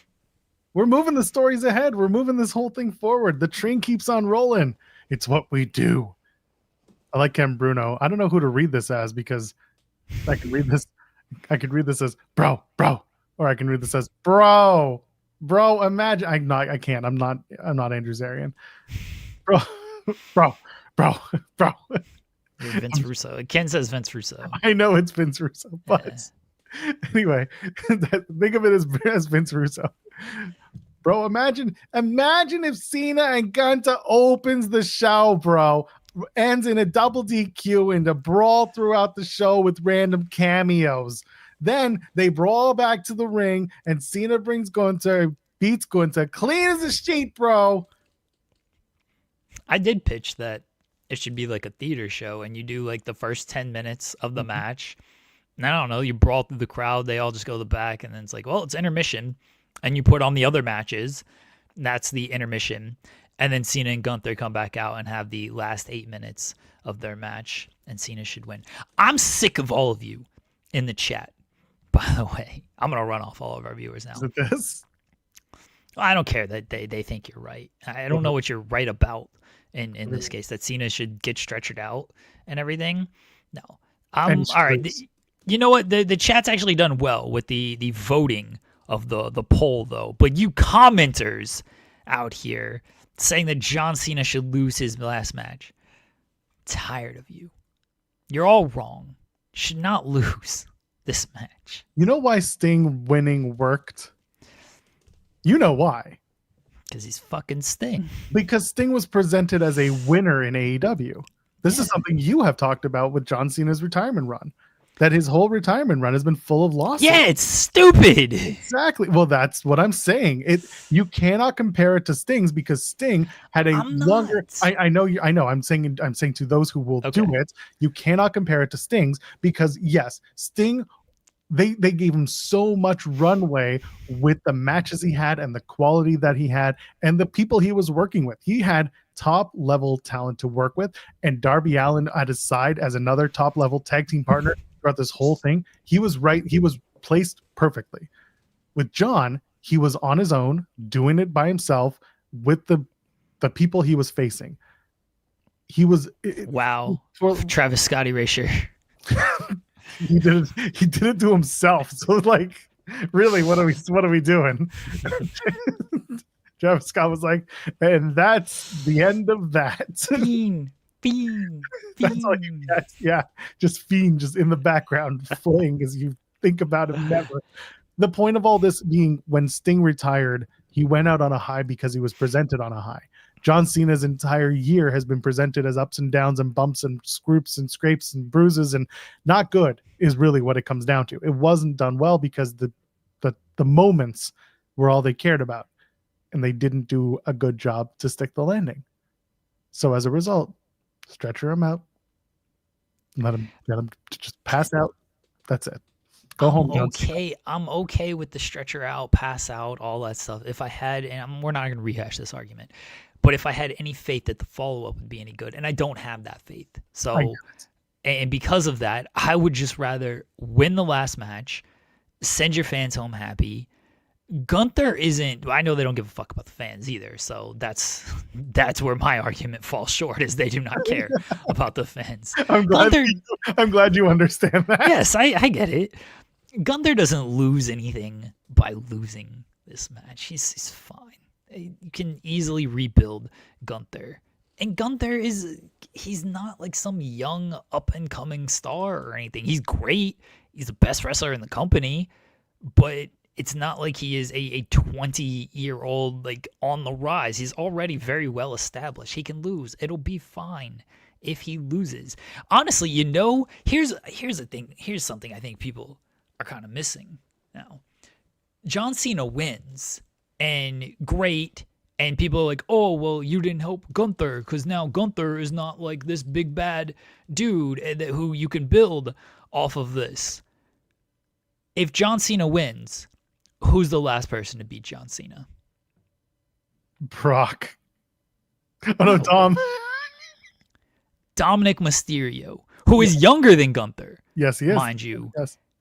And who gets actual heel heat with shit. You're telling me Dominic Mysterio can't flip this into really good heat of, I'm the last person who beat John Cena. I retired John Cena, not Gunther. He beat Gunther. I'm the guy who ended John Cena's career. You're telling me they can't make Dominic Mysterio, again, out of who is younger than Gunther, who is in terms of accolades, less established than Gunther. You can't spin this to make it work for him? No, because they're not going to put the work in to do it. And that's okay. Sorry, I'm going to use your logic against you here. No, like you're right, but we could have this. We could use this logic for literally everything. Of like they're not going to do this stuff, so why are we talking about it? Show's over. Well, we've been there before with other situations, as you said. So like, wrestling is stupid. Why are you paying attention, Dom? The problem is from the long-term storytelling of this long-term, and I mean that this has been a year-long retirement. In the long term, this is always built to the final match. Dom coming out and trying to spin it as I beat him, you didn't. Yeah. It doesn't work for anyone because there's no transference of heat. If John Cena won his last match, then Dom, you're only as good as your last victory. And John Cena won. Therefore, Dom beating Cena doesn't mean nearly as much because it happened after Dom beat him. No. It's not as important anymore. It's not. Unless it's going to lead to a Dom versus Gunther feud. And this is the other side, by the way. You can't keep having Gunther go in, build, beat back to the bottom, disappear, build. Because they did that. All the way up to WrestleMania, Jey Uso beats him, he goes away. He comes back, he wins the world title from Gunther a few months later, and then he goes to SummerSlam, and then he goes away. He comes back for this particular this John Cena's last match tournament. He wins the tournament. You cannot have him lose and then go away again. Yes, he comes back. He doesn't have to go away. But the point is, you can't just keep having him build to lose and then have to re-climb the mountain. Eventually, he's got to go back to the top of the mountain so that you can complete him as a credible top-tier wrestler on your show. And sometimes not an unbeatable badass, because it's not what it is, but you need someone who's going to be that monster at the top who continues to win. Yeah, they got that guy. His name's Braun Breaker. Yeah, he ain't doing it much, though. He's too busy calling people crackhead. His name is Braun Breaker. It doesn't have to be Gunther, who is this guy. They've done that with Gunther. I've seen it with Gunther. And Gunther's great. I'm fine if he beats John Cena and they do build him. And like you said, what are they going to do? Okay, he's going to wrestle Brock at WrestleMania. That's going to be the match. I don't have faith that he's going to beat Brock, mind you. I think Brock is more likely to win that match. You got John out here talking about Brock, talking about retirement in Minnesota soon. And I was like, why would you say that? I don't have faith that they're going to have Gunther beat Brock. So I don't have faith that their follow-up is going to be good. I don't agree, by the way, with your Dominic logic of he beat John Cena, but it doesn't matter as much because John Cena won. It matters more. Again, he's the last guy to actually beat John Cena. John Cena went on to beat Gunther. And Dominic is like, I beat that dude, which means I effectively beat Gunther. I beat Cody Rhodes. I beat Logan Paul. I beat AJ Styles. Just name all the people John Cena's beat this year. And Dominic can just use that shit as heat. Because Dominic is very good at this stuff. Dominic is a great heel promo and gets actual heat. So yeah, it works perfectly that Dominic is like, I'm the last guy that beat John Cena. Yeah, but he's under 40, so we can't put him in the main event. Or give him a world title. We know how this works. We'll give him a 6-7 shirt. How about that?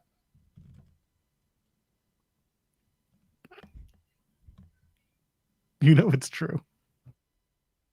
Listen, I agree with you. Dominic is very good at getting heat. He's very good at doing this. I'm going to pitch my idea to Sean. Hey guys, how's the weather in each of your respective cities? It's snowy here. Yeah. There's no snow on the ground, but it's warm. It's very snowy out here. And our district has a habit, my wife's a teacher, has a habit of not calling off school till like 5 a.m. But it was discussed publicly on a Facebook group last night. Are you all familiar with non-traditional instruction days? No. No. They're called NTI days. Basically, it's sent home with a packet. Definitely wasn't around when we were a kid. Nope.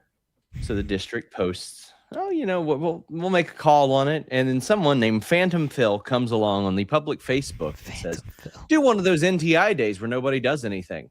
My girlfriend is the middle school teacher, and the last NTI day, I raw dogged her during second period and again during fifth period. I'm a big fan of NTI days. Congrats on the raw dogging, Phantom Phil. Is that like the town? Raw? Is that like the town like Facebook group? No, it's the district's actual Facebook, like the Fayette County District Schools. Oh, yo, they get wild on like the town and district Facebook. My wife's on there like scrolling, just reading all the drama and stuff. They get crazy on that stuff. We've got like a private one for our neighborhood, and sometimes you got to get colorful in there, man. Sometimes you got to let them know. I live in a big city. We don't have this problem, even in our neighborhood. I do too. Like I live in Lexington, but it's a neighborhood within the city, and yes, but even my neighborhood groups are not like this. To give an example of how my area has grown, and to not dox myself, like before we moved here, like it was a nice little area, but the town that I lived in before this, like if it was after 8 p.m., you were going out of town to get food or whatever. Since we've moved here, they put 2 24-hour gas stations on each side of my subdivision. Like, so I'm just like, okay, cool. I can go get a holiday Coke Vanilla Zero if they were in stock at 3 a.m. I could do that. That'd be good. But it's grown exponentially, and it's just continuing to grow outwards. Obviously, nothing like the Toronto area, but yeah. Are you gonna debunk this guy raw dogging his girlfriend? You know, if he presents evidence, I won't. Jesus. He might if you ask him. That's the problem. I feel like there's a good skit to be had there. Oh. People don't let me have fun anymore, man. Like no matter what I do, it'll be corny, right? So I don't know. Purple, the purple looks good on you, bud. Thanks. I know it does. Wow. I'm leaving now. Trying to say hey, Debunkathon today. If after you're done watching this show, Fightful Select, WrestleVotes has a special John Cena like career wrap up thing as well. See you guys. Bye, Sean. So long, Sean. Just pops in to talk about people raw dogging in his area. Fair. That's usually when I pop in sometimes when I'm not here on the show. Relax. Relax. By the way, I got to miss next Thursday's show. What's next Thursday? The 18th. The 18th? Okay. Yeah. Can you do the show? Probably. Okay. I got to do, and TNA. Fine. And I got to talk about Dynamite. Sorry. Yeah. That's why I'm missing it. Just to make Joel talk about Dynamite. It's a 3-hour Dynamite too. Hell yeah. No. It was fine. Oh, that's gonna rule. Oh, I'm very glad this worked out. Could have SP3. I hope that episode ends in a DQ, just so I can get off of having to do. They don't end those That's shows. Fine. We'll talk about the first 2 hours, and the third hour doesn't matter anyway. Yeah, it's gonna be a great show, everybody. Everybody should tune in. I will pop on near the end of the show. I got to keep my streak up. I don't think I've missed a single show all year, so I can't have that. Got to keep that going and not miss a show for the entire 2025. So yeah, I'll pop up on the end of the show, but my kid's having an event in the middle for some reason on the Thursday morning. So I get it. Why I will be. I gotta attend that, but I'll show up at the end of the show. It's the part of the year where they do the carnivals and the stuff like that. So I get it. Like it's a French like that's event. Fun. So yeah. Like my kids' daycare used to do towards the end of December and then the beginning or the end of June, like with the school year. December they would do like a holiday thing where it's like drop your kids off and come have like muffins and stuff, and like do drop off and meet other families, and then they would do a pizza day at the end of the year. So that was always nice. But yeah, they aren't doing the coffee and drop off this week or this year. I think because they realize that the kids don't want the parents to stay, because if they stay too long, they think they're going to stay for the whole day. And then it becomes terrible to drop off and kids are crying and not good. And when we did it last year, my kid had just started at this particular daycare, this preschool. So like he was already a little skittish with being dropped off there because he wasn't used to it yet. Now he loves it. He's really easy when it comes to this stuff. But long and the short of it was we stayed, tried to have coffee and donuts, and he just did not. He did when we were like, we're leaving, he was like, no, and it was a whole moment, and other kids too. So we don't do it anymore. So have fun at your French carnival. Yeah, it should be fun. But it like starts at like 10 and goes to like 11:30. I'm like, Ruined. they couldn't have scheduled this a little bit better to where it's not in the middle of my show. They wanted to get the first hour of Busted Open so they could watch it. Then they know the I show guess goes so. downhill after that. I guess so. So I'll be on. I assume you guys are gonna go way past 12, or at least a little past 12. I mean, so. I don't know about that. You cannot end the show until I make an appearance. Well, we should be home a little past 11:30. So I'm sure we'll be fine. yeah, I gotta keep my streak alive. Oh yeah, SP3 is gonna give a match by or a move by move breakdown, and Joel's just gonna be like, yeah, it's fine. Yeah, it's fine. It's like, what do you want me to tell you? It's gonna be like doing Jimmy's show. Jimmy's just gonna veer into a totally different topic. I'm gonna make a list of other shit we can do while we're talking about these matches. He'll be doing AE Ramble twice in one day, except I'm just an unfunny bearded white guy, so we'll be all right. Ryan Lambert saying Wade Barrett needs to screw over Cena's revenge. Wade Barrett did an interview recently with Alistair, our pal. Yeah, Alistair McGeorge. Yeah, talked about John Cena and the heel turn, and John telling him about how he wanted to make it right for the fans. Go check out that interview. He just posted parts of it over on Metro UK, so check it out. But yes, that would be the funniest thing: getting the revenge for back in the day. Alex McCarthy also had an interview with Finn Balor, who talked about John Cena. Everyone's talking about John Cena. Yeah, they should not ask John Cena questions. It'd be much funnier. So, what are we here to talk about? Oh, this Saturday in DC. Okay, let's get back to this John Cena stuff. How is he selfish? Please explain this to me. So the selfish thing is what I talked about, where if he goes on first, the spotlight's on him, and it's not actually on the matches afterwards. That is where it's selfish, because if the belief is, if I'm losing, I am therefore leaving, and this is it, and you can stay or you can go. But most people are they are going to go. We will not kid ourselves. Yes, they paid all that money, but they paid all that money for the one thing, which is John Cena's last match. The entire show is being built around John Cena's last match. I think it's incredibly selfish to think, oh, I'm losing, so I want to send the fans home happy, versus I should be in the main event. It's my last show. I did not say shellfish. He's Long John Silver's because he sells fish. Fish. By the seashore? Yeah. But that is the point. Is he being selfish by wanting to go on first, even if he thinks that he's going to send the crowd home happy another way? Which, by the way, if the final match of the night is Cody versus Oba, there is a very high likelihood that match has a fuck finish too. So that's not his fault. Well, it is, because it's his last match and it's his night. But if he doesn't know the finish to that match, but that's it. That's not his fault. And someone in the chat saying, I'm onto something because I'm only watching that match. There are people who are absolutely, they're there for that last match. That's it. That's it. The rest of it is the undercard. He is showcasing the undercard, which is where it should be. And he should be the last match going out. I don't think he's selfish if he goes on first and loses. I do think it is a little selfish if he goes on first and wins, because then it's like, oh, how are we supposed to top that?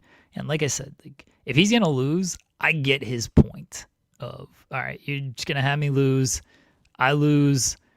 Let's give the crowd some good stuff afterwards, because the crowd's going to be upset if he loses. This is, again, going back to the discussion we had earlier of like heat and getting behind a baby face. And like, people just look at booking. Like, they look at the bookers now, which is unfortunate, but that's what they do. If John Cena loses, people are just like, this is stupid booking. Like, this is dumb booking. Why did you do this way? You can make Gunther in a way if you actually go full bore with it, which, again, I question if they can do properly. But people are just going to be like, why did John Cena lose? Why did you book this shit? Look at this entire year for John Cena. No one looked at John Cena's heel turn and it was like, oh, he ruined wrestling. He wrestled a methodical style, and the matches sucked on purpose, and people tried to defend it in this way. But what was the actual takeaway from the booking of John Cena's heel turn? This sucked. This was booked terribly. They don't fully blame John Cena. They blame the company on things. That is what people look at nowadays. And that is why I don't think he should lose his last match, because people are just going to be like, why did you book it this way? It doesn't do as much for Gunther unless you can follow up. I don't think they can, but unless you can follow up, it doesn't actually do anything for Gunther. It just puts heat on the promotion when you don't need to, when you could actually babyface yourself as the promotion, which again, it sucks that it's come to this, but this is, the promotion should want this. This is why I think booking, amazingly, is actually easier than ever in 2025. Because all you got to do is do things that make the crowd happy. 9 out of 10 times. Tommy Dreamer ass logic right there. Stop it. Yeah, but they don't do that either, though, because they fucked over Santana. So they don't understand that either. Well, it's because they figured it out, because they were doing it for every single taping, where they would tape weeks of TV, and then the last match on the TV tapings would always be this multi-man match where the baby faces win, and we'd all sit there being like, what, why? Like, this does nothing for anybody. It's similar but different. My point is, like, after a long night, they're like, oh, Zen the Face is so happy. But like, you have a dark match. Do it in a dark match. So who was it in the chat who asked, Cena could go out? Oh, Ken saying if he loses, they could also have him come out at the end and do a goodbye speech or something. I don't want to see that. That's the thing. If John Cena loses, I think it's stupid if he loses, honestly. I don't think he's said everything he needs to say. He's said it all. He's been you don't think him doing the media for the last few weeks and being like, that's it, I'm done, you'll never see me again, my last one. He is literally telling you, once I'm done, when I get pinned in that ring, you ain't gonna see me, paraded around for a while. He's going to roll out of that ring or out on a stretcher, and you will not see him until the build to Mania 42 when he's going to Saudi. That is like, you're not going to see him. There's been multiple things where people have gotten so deep in their head as to how this match should be presented. Gunther is the foreign heel and John Cena is Mr. America. They have done nothing The build is sucked. in the build for this match. They haven't done any of that. So I think that get that out of your head. I've seen people reply to your Dom tweet where they did the same thing that I just talked about. Sorry, 43. This is 42 this year. Point is, I've seen people reply to the Dom tweet being like, oh, it's just like this, they should have treated it like the Sting AEW retirement. I'm like, no, they shouldn't, because we've already talked about why that is. John has always been, and hear me out, criminally undervalued by WWE. He has been their top guy. He has been the guy who has gone to bat for the company every single step of the way. Financially, I'm sure he has been valued, appreciated, whatever word you want to use. But from a social, from just a humanistic standpoint, John Cena was mistreated in every course of the way, in every single way. He praised AJ Styles recently for who he is and how he just wants to go and be with his family and live the dream. And I think there's a part of John Cena that says that, knowing that he couldn't do that while he was on top. He didn't make time to have the family, to have a kid, to do whatever he was going to do. He didn't have time to just be John Cena, the guy. He had to be John Cena, the robot marketing wrestling machine that WWE needed. And I think that WWE is going to treat him that way on the way out too. And maybe by the end of it, there will be a bit of a sigh of relief on both sides that, like, oh, he's just an ambassador now. He just has to speak nicely about us. He doesn't have to wrestle till WrestleMania 43, till Saudi. But that'll be it. He'll come in, he'll go out on his not his shield, but he'll go out on his John Cena sweater, and that'll be it. Easy. Goodbye, John Cena. I don't want him doing a speech if he loses. I think that's stupid. Me neither. I think that undercuts the win of Gunther, by the way. I do think that undercuts him because they did that the same thing with Goldberg. It's like, all right, now Goldberg's just up and he does a speech. And what was the story coming out of that? Goldberg was mad his speech got cut short. Not that Gunther actually won anything. And this is the thing with Goldberg too. Goldberg, yes, John Cena is egomaniacal, but he's not egomaniacal when he's put in a WWE ring. And Goldberg is egomaniacal. I will be the first person to admit it. Goldberg wanted that send away victory. He wanted to go out on top. WWE saying we're going to do this as a title match. Well, that was like you can't get out of this. that was the Goldberg, you're done finish. Take it or leave it. With John, they're giving him a little more reverence than Goldberg, which is not saying much, but it really feels like they're just saying like, done. He can give a speech any old time after he comes back. They can do John Cena Appreciation Night. He can be, I don't know, maybe in the Hall of Fame someday and give him a 20-minute speech, and he'll happily take it. But the night on Saturday is about his last match. But if it's truly about moving forward the WWE and the story and not even the story, but just the talent, then this is John Cena having his last match at the end of the night, losing, and the show goes on. What does your bumper say for Spotlight? What's your WWE bumper? The story never finishes. A story never finishes. But he can win and the story can still go on. No, his story finishes, but WWE's story is only just beginning. The story can still continue. The story can still continue if he wins. I gave you the way the story can continue if he wins. They got 80 writers and super geniuses, according to Cody Rhodes. They can't figure out a way to make the story continue if John Cena wins his last match. All of them should be fired and I should be hired. Because I literally gave you the way on this show of how you can make John Cena's win still mean something on WWE television and transfer it. Okay, you don't build up Gunther. You build up someone else. Fine. You're still building up somebody out of this. It still works. Got a couple of super chats. Mind if I hit those, or do you have more thoughts? I'll go for it. D-Train saying, will they show his full goodbye speech? I think we just kind of explained why they shouldn't do it and they shouldn't air one. I don't think he needs one.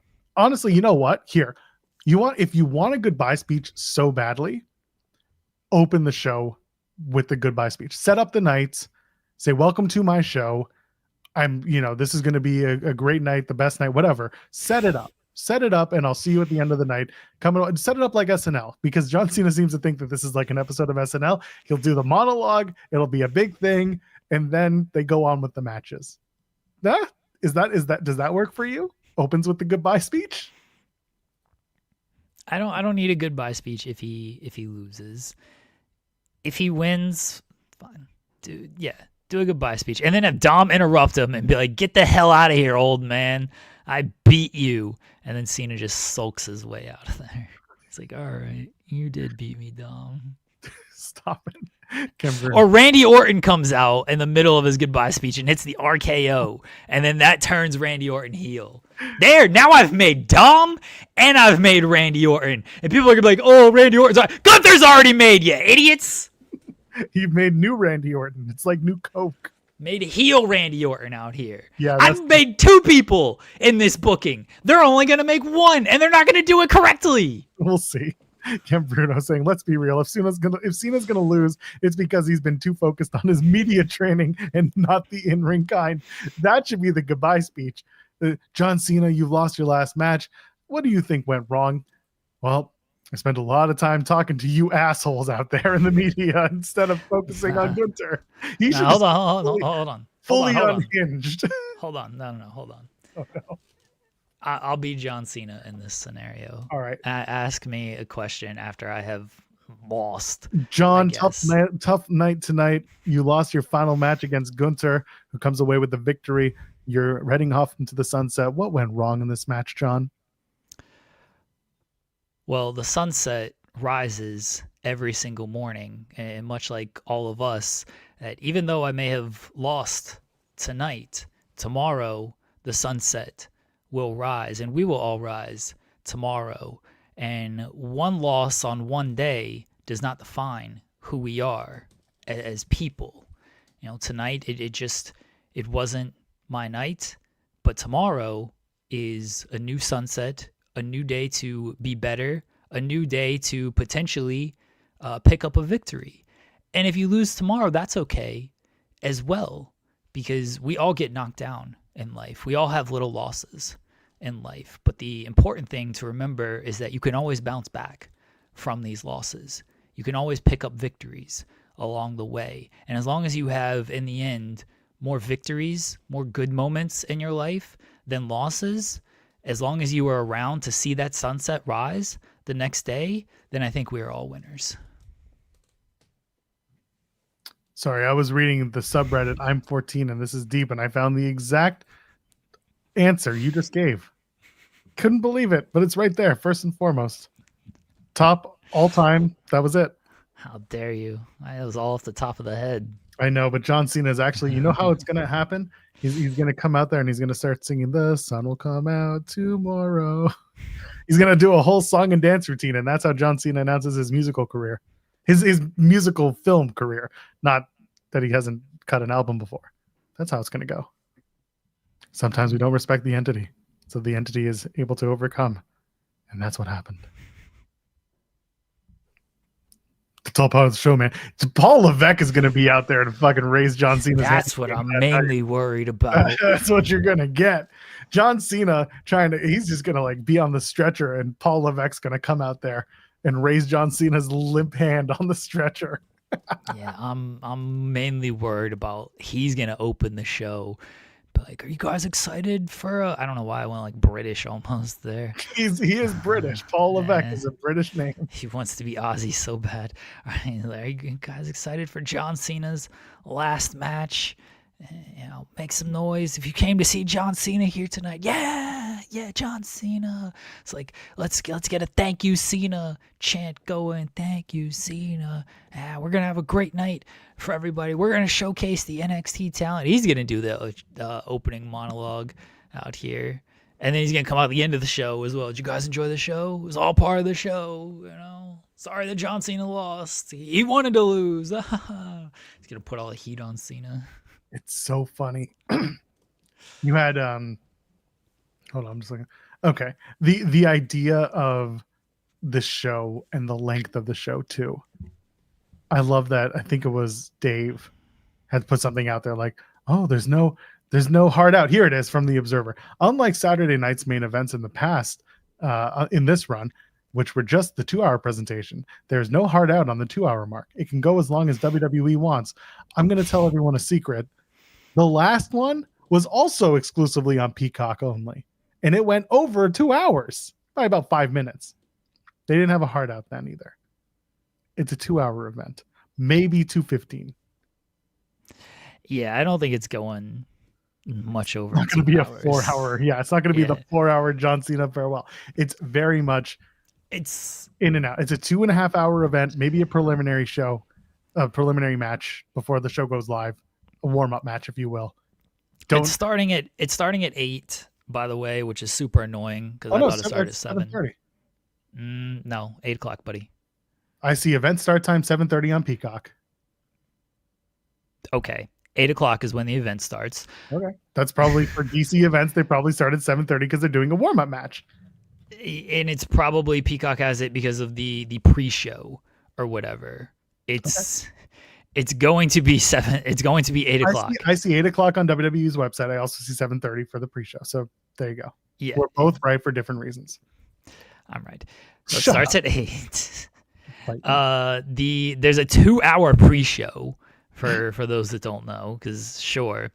The post-show is listed, and this doesn't fully mean anything, but the post-show is listed at starting at 10 o'clock. So they're going to end this thing at 10 or shortly after. They are not AEW where they are going to, list the post-show starting at 11, and then we all know the post-show ain't starting until 1. It's true. So yeah, it'll end at 10 or shortly after. Yeah, if you go to the event page on WWE, it says 7:30. If you go to the TV show page, it says 8 o'clock. That is so what event page? If you go to the event page, so WWE.com/event/John Cena's final match. So if you're on the WWE website and you click tickets. Yes, that's the local the event 7. Page. Yeah, you go to event details. They have a splash with John Cena. It says event start time 7:30, but on the main, like on the Saturday night's main event page on WWE.com for the show, it says 8 o'clock. That's what's like very funny and kind of stupid. No, they do this for everything because the event start time for Raw is 7:30 when we all know Raw does not start at 7:30. That is just the be in your seat by this time. I'm aware. Yes. So the event starts at 8. Yeah. We were both right. No. Yes, we were. No. Yes, I was right, just like you were. You were not right. Stop it. If you turn on the show at 7:30, you will see a bunch of another talking heads. You will see another John Cena match from the run. That's what you will get, and you will like it. Triple H will be at the post show, and if John does anything, he'll probably do the post show, unless he gets stretched out. At which point, he doesn't have to do anything, and I think that's the way it should be. Yeah, I could see him doing the post show, honestly. Which, sure, why not? Why not? What's going on this weekend? SmackDown's tonight. John Cena's final match. AW Collision is going to be in the afternoon. Get excited for that. I'm actually looking forward to afternoon wrestling. I'll probably watch it on Sunday, to be honest, but we'll see. I got stuff going on. Hanukkah starts on Sunday. Oh, yeah? So, happy Hanukkah to my friends. Celebrating or not, I'm pulling up the announced Collision card for winter is coming. Real quick. Yes. I'm sorry to veer back to where we were with John Cena and being selfish. He is selfish. I don't think he was selfish enough over the years. That's fair. Again, the undervalue comment is definitely part of this. Like, yeah, I know the stories of like, oh, he ended the Nexus push and everything. That's the one example most people have. Wow, David Otunga erasure. Well, the Otunga's Nexus related, so that's why. I know people use like Cardona, but I don't think Cena went to outright go and be like, hey, let's end Cardona. That was a Vince call. Vince hated that Cardona got himself over on the internet. That's really what I don't think John and Matt had issues. Yeah, so this is where like I wish Cena would have been more selfish. Of like, nah, like we shouldn't do this. This guy's actually like getting over, and we should roll with that. If anything, he said yes too much. He was too much of a company man. And I'll use recency as example. Ain't no fucking way he should have lost to Solo Sikoa and Austin Theory. He should have walked in there and be like, no, I'm not losing to these guys. Cena's problem is he did think like, oh, well, they will, and this is why I have no faith in the Gunther stuff. Oh, well, they'll do good by them. They'll use this victory as a launching pad for them. And then what happened with those guys? Nothing. They got nothing out of that because they had no idea how to follow that up. Now, if anything, Cena should have put his foot down more and be like, we're not doing this dumb shit you want me to do.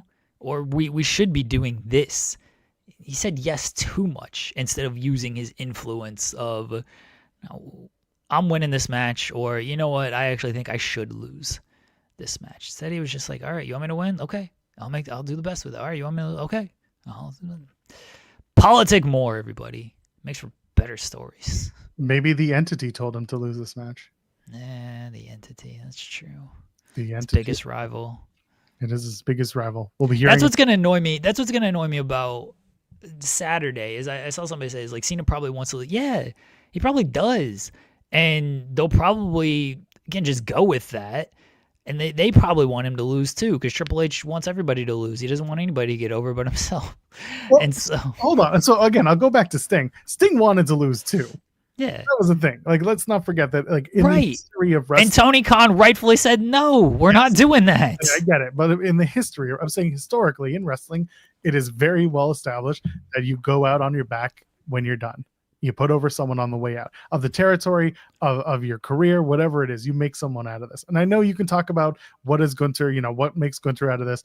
That's a whole other conversation we've already had. But the point is, if John Cena is as old school as we know him to be, then that might be the one thing that he does push back on. Maybe he said, I want to lose. I don't know.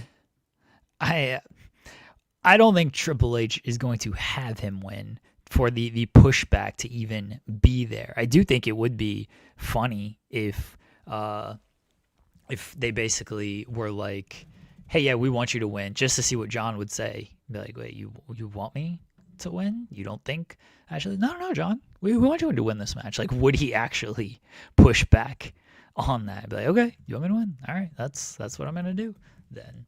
But I don't think he's going to, actually do that. So he should win though. Let's not be dumb. Cena should ask Gunter to choke him out.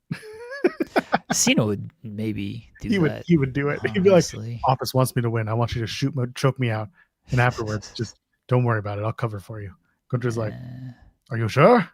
And he's like, "I've never been more sure of anything in my life." Then he'll apologize, like, "I went into business for myself. I'm so sorry." The next Tom Rinaldi interview that he does, he's going to be talking about apologies.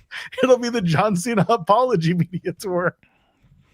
It'll be perfect. He's gonna apologize for doing all. I can't believe he apologized for the AJ Styles thing.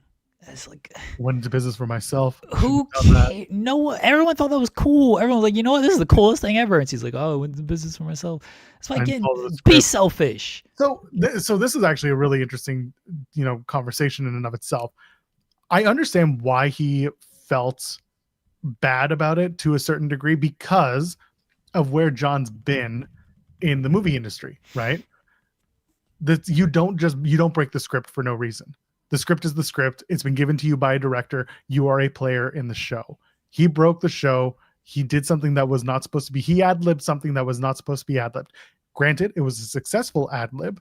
People speak highly of the ad-lib, but he did it at a time when he didn't think it should have been done. So he felt remorseful for having done it. It's similar to the conversation about, Tegan Knox and not Tegan, what do they call her now? Nixon Newell and Miranda Alizé. They didn't want to do a 3-minute match because whatever reasons, and they walked out. But they were being used as players in the show. They are not the main event of the show. Therefore, they don't get much to say. When the showrunner wants something, you do it for the showrunner. That's what John, in my brain, is effectively apologizing for. He went against the showrunner's wishes. He did something that was not part of the show. And for a guy who's so hyper fixated on the show, he did something that wasn't part of it, and he felt bad. And that's where I saw it. He didn't need to apologize. He did not need to apologize. But I know where his brain is at. He should not have apologized. He should have been like, yeah, I did something cool on the show. They should do more cool shit like this. Yes. Instead of being a bunch of lame asses. I fully agree. I can only speak to what I think John Cena was thinking about in that. I get it, but I just don't think he should have apologized. He should have, again, just been like, no. I wonder if there was any heat on him doing it. Because I don't think there was either. If anything, I hope he apologized and they were just like, huh? Like, what are they going to say? Too was like, oh, you shouldn't have done that, John. That's right. Bad John Cena. Bad. He's gonna be punished. They're gonna punish John Cena when he's only got like 5 matches left anyway. Not even matches, like 5 dates left anyway. That's how they're gonna be like, all right, John, well, now you're gonna lose to Dominic. And Cena's like, oh boy, I'm gonna lose. Like, I already don't want to lose to everybody anyway on this tour. You haven't beaten me 100 times already. Just for that, Brock Lesnar. Oh shit! Well, that was the Styles match was after. Yeah. Point is, I can't even say that. Yeah, just for that, you're gonna lose in New York or Boston or whatever the fuck. All right, sure. Nah, he won in Boston. I know. Just for that, you're winning the Intercontinental Championship. Oh, come on, guys. Yeah, like they ain't doing shit to John Cena. It's still lame that he apologized. Yeah, WWE did tweet the clip of it when he did the AJ Styles. Yeah, because it was cool. Yeah, because he was putting over a guy like AJ Styles, who is also very well respected in this business. He was doing the right thing. Again, he felt this is the John Cena machine / robot that he is that he felt bad in a marketing sense because he went against the showrunner. And for that, he had to apologize. He is so well programmed to self-flagellate when he doesn't do what he is asked to do by his employer that he felt bad that he did something that helped the show and helped someone get over, but he did it not at the behest of his employer. He felt bad. He did bad thing. Oh, so sorry. That was John. He should have told him, do more cool shit. Yes. But then you're asking too much because John just comes in, does what he's asked, and then he goes home. It's the Roman Reigns approach of 20 whatever. Respect the Roman Reigns approach, though. Well, the person who told Roman Reigns to do it is the same guy who apologized for what he did. You know, do what you do, and then you get paid. And do what you do, and then you'll get rich. And that's what Roman Reigns said to Sam Roberts so many years ago. And here we are. Roman Reigns currently rich, and so is John Cena. And look at us now, talking about the end of one of their careers. And listen, John Cena's career is going to be talked about for forever. And Roman Reigns, they're going to be talking about his career for a long time and the way that it arced out. And now he's going to be a big movie star, just like his cousin, just like John, just like who else? I don't know. But this is part of the business now. Branch out. Leave wrestling. Wrestling is stupid. Don't be like Timothy Chalamet. That dude rules. Like, I don't think I've ever seen a movie he's been in, but again, I always go back to Adam Sandler. Oh yeah, be like Batista. But yeah, Batista does rule. I always go back to Adam Sandler at the Oscars. We're walking on the Chalamet, because that's how you got to pronounce his name. Timothy Chalamet. Anyway, AEW Collision Winter is Coming is in Cardiff, Wales on Saturday. Mark Briscoe takes on Daniel Garcia for the TNT title. These men are going to beat each other up. Mark Briscoe's going to win. Yeah, I look forward to this match. It'll be good. And yeah. Death Riders will just continue to take some L's. Yeah, let's go. More like Death Losers. Am I right? Am I right? Jamie Hayter and Chris Statlander team up to take on the Sisters of Sin. I assume this is going to lead into what will be a triple threat announced for Winter is Coming, or for World's End, I should say. That sucks. Or is it going to be Jamie Hayter and Chris Statlander become the match?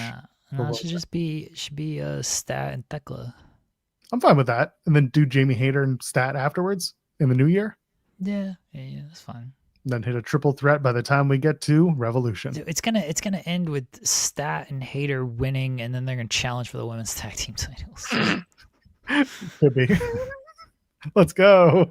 I'm looking forward to Swerve and Josh Alexander. Again, you put Josh Alexander or Speedball McBailey on my TV, and I will absolutely be very glued to the set.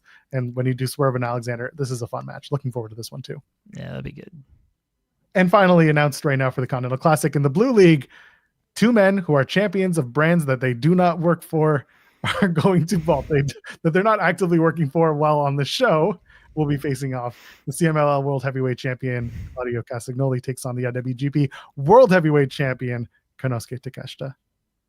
That'd be really good. Really, really good. Yeah. It should be title for title. TNA guys not in TNA. Sign me up. It's true. Yeah. The show airs at 4:30 Eastern. Cardiff time, I think. What are they? 8 hours? No, they're 5 hours ahead. I have no idea. So it starts here. We'll use start times for. Oh, it starts at 17:30 in Cardiff. 5 hours. That's 5. They're 5 hours ahead. So it's not going to be live to air. It's going to be live to tape. Okay. Because it's 5 o'clock now, which means the show would be starting basically now in 20 minutes. Okay. So make sure I can watch it live, Joel. I will. Don't worry. Okay. You'll be able to. I will be able to Thank get that to you. Yes, but either way, the show will be coast to coast live, 1:30 p.m. Pacific, 4:30 Eastern, as to not compete with Saturday night's main event. Yeah, which, but by the way, go ahead. It's technically not live. Yes, it is live to tape. Okay. Yes. It's not there. Yeah, they're not airing it live anywhere. It's being taped, and then it's going to be aired hours later, which is what WWE used to do when they had the TV deals. Except now they're doing it, 4:30 in the afternoon on a Saturday, which is fine for me. Yeah, now with Netflix, they can just do it whenever they want. I love the Netflix deal, especially a tape show. I talk about it all the time. 8 o'clock rolls around, like, have at it. No commercials. Yeah. We get through, and then people in our replies on the Fightful Twitter being like, "Why are y'all posting the spoilers?" I'm like, why aren't you watching now? Yeah, watch the show, idiots. You're watching commercials, dummies. That's why we promote our VPN sponsor. John Cena's last match. Speaking of sponsors, if you get a VPN, it's on YouTube for free. Otherwise, you can watch it on Peacock.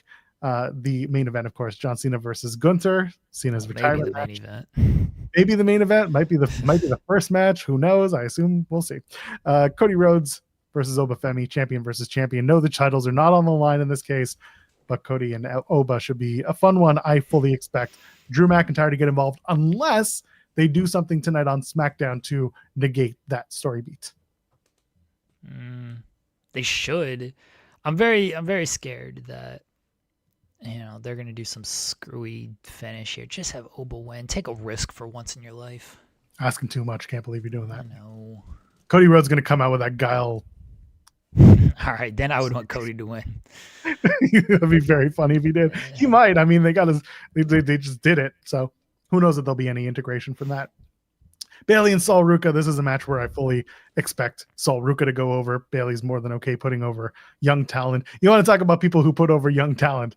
Bayley is your girl. Bayley, yeah, absolutely. And Sol deserves that opportunity. I don't know if you have anything to add there.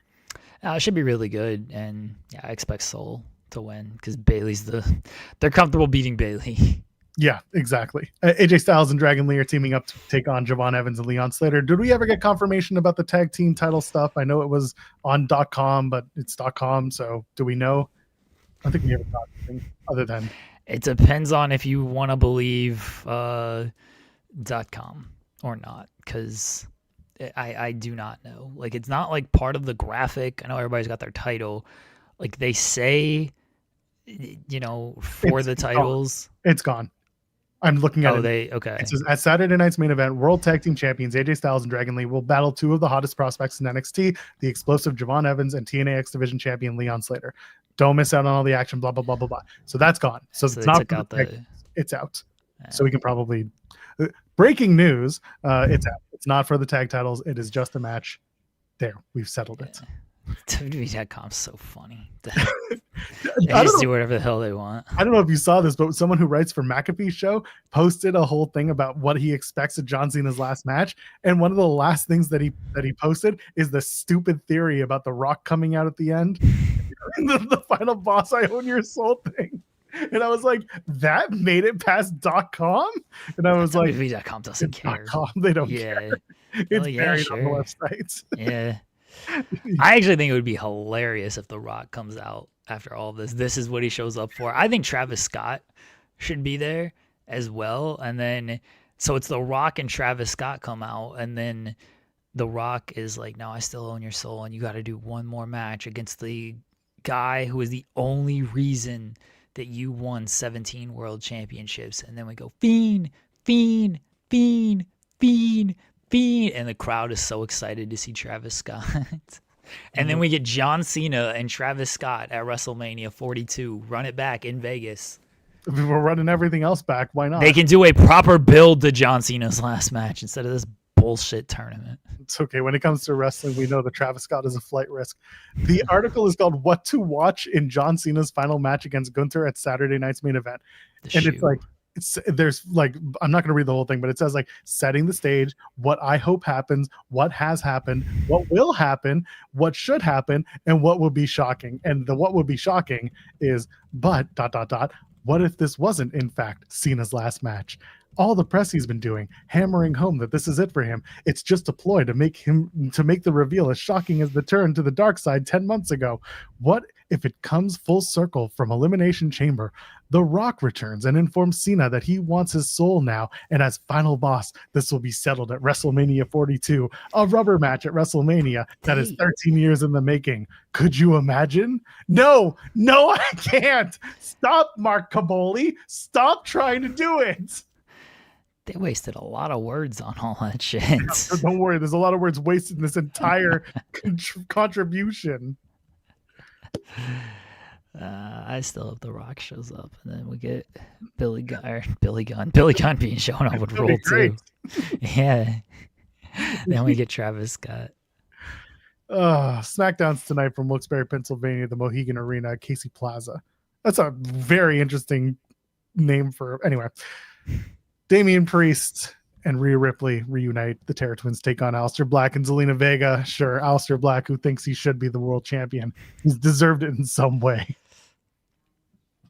Dude, Rhea Ripley's going to destroy Zelina Vega. Like, God bless. Gonna rip out.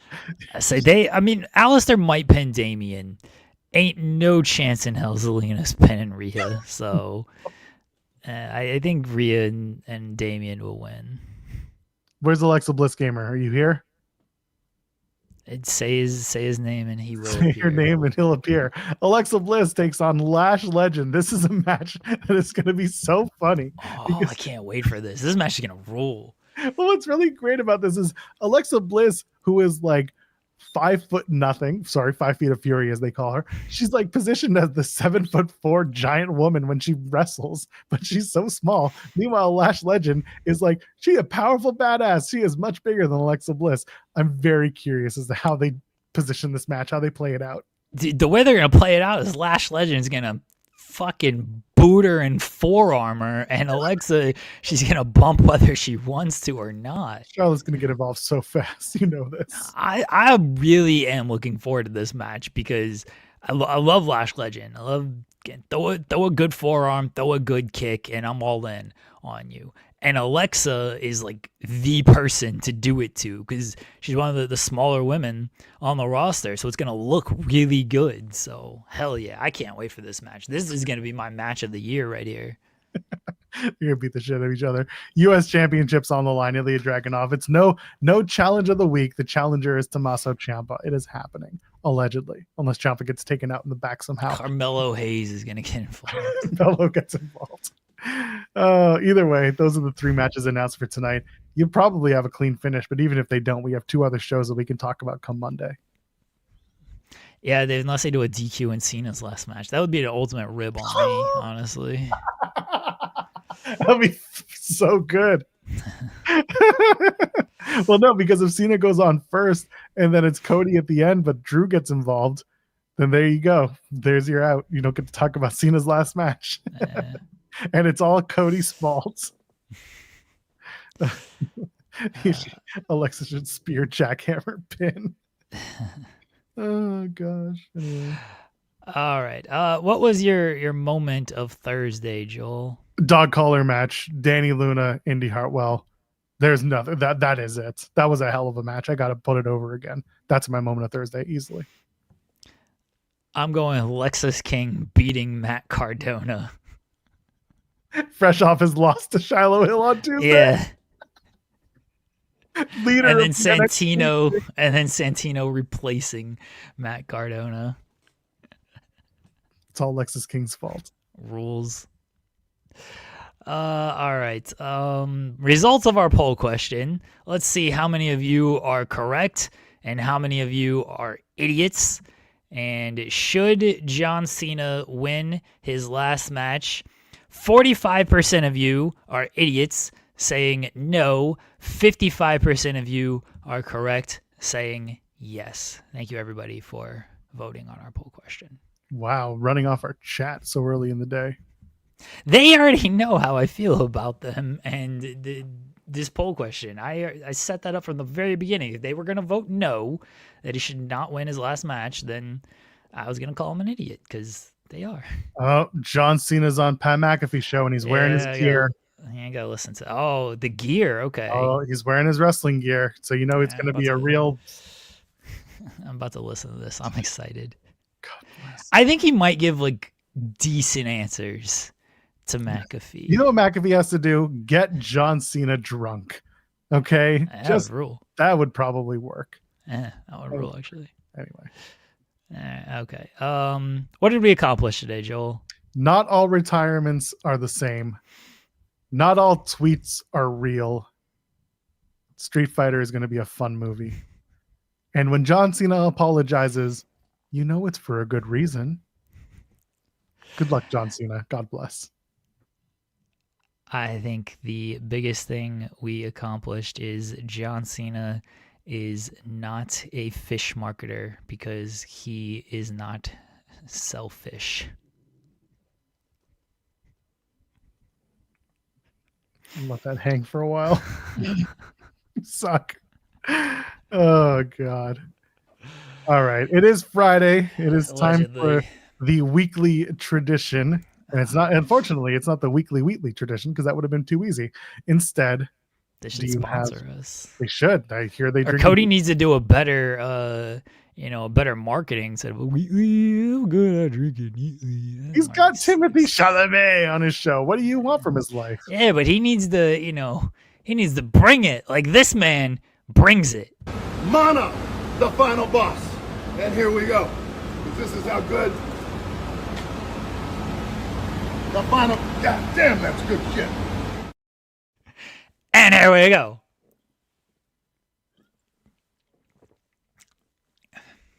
God damn, that's good shit.